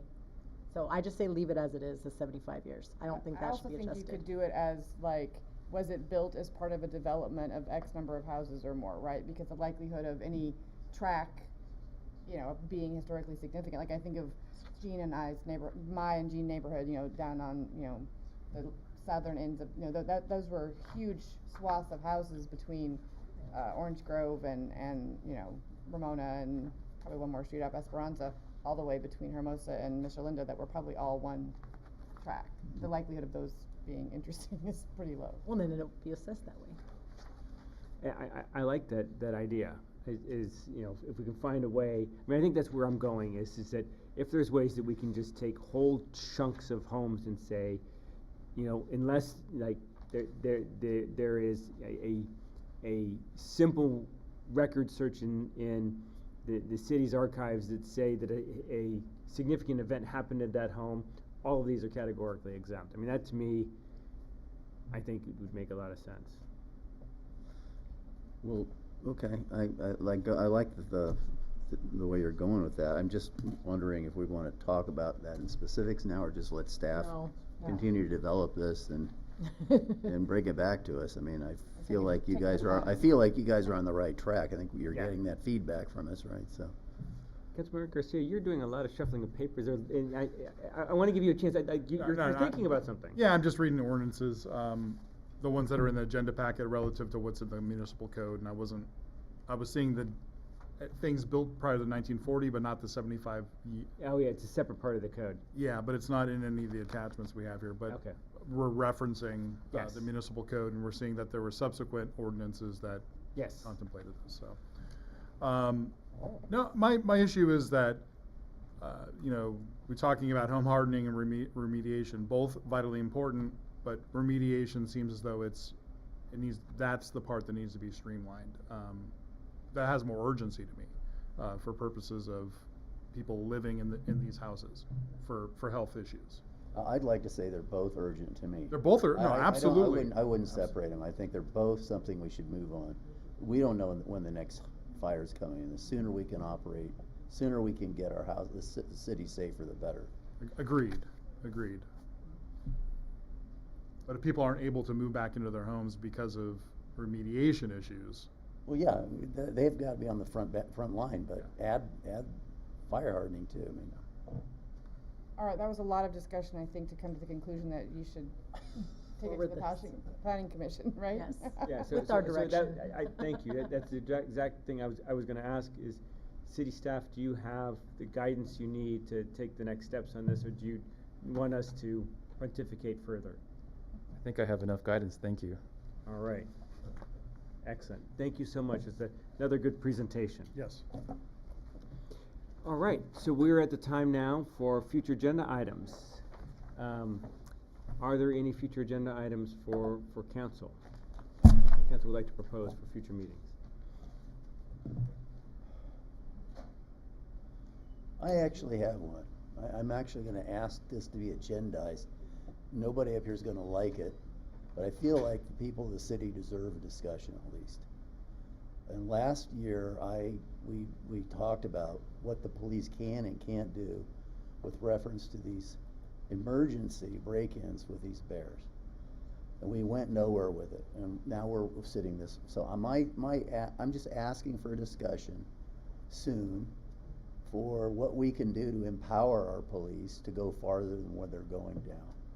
Because I don't think that our residents who are right in the crosshairs of this, if you read some of their comments on Facebook, they are demanding action from us. And I don't think we can just punt this to the fish and wildlife people anymore. I think we have to show them that we're hearing them and that we're taking them seriously. And I don't know in that discussion where it would go. Maybe there's some other options that might be available, but I'm asking for that discussion. Okay, I think that's a very good discussion. When is your mayor's meeting? The mayor's meeting is August Oh, okay. 5th, 8th, yes, Friday, August 8th. So before then, I think. Yes. Well, it'd have to be, We we had- have two more meetings, right? Before No, March? we have one. One more. Oh, So it'd have to be on the July 9th. July 8th. 8th, thank you. Any other items for the agenda? You had one, right? It was essentially, I was gonna be mentioning the meeting of, Oh, okay. I think that's what I had intended when I had said things. You wanted I think a presentation, but then we found out we probably can't have one.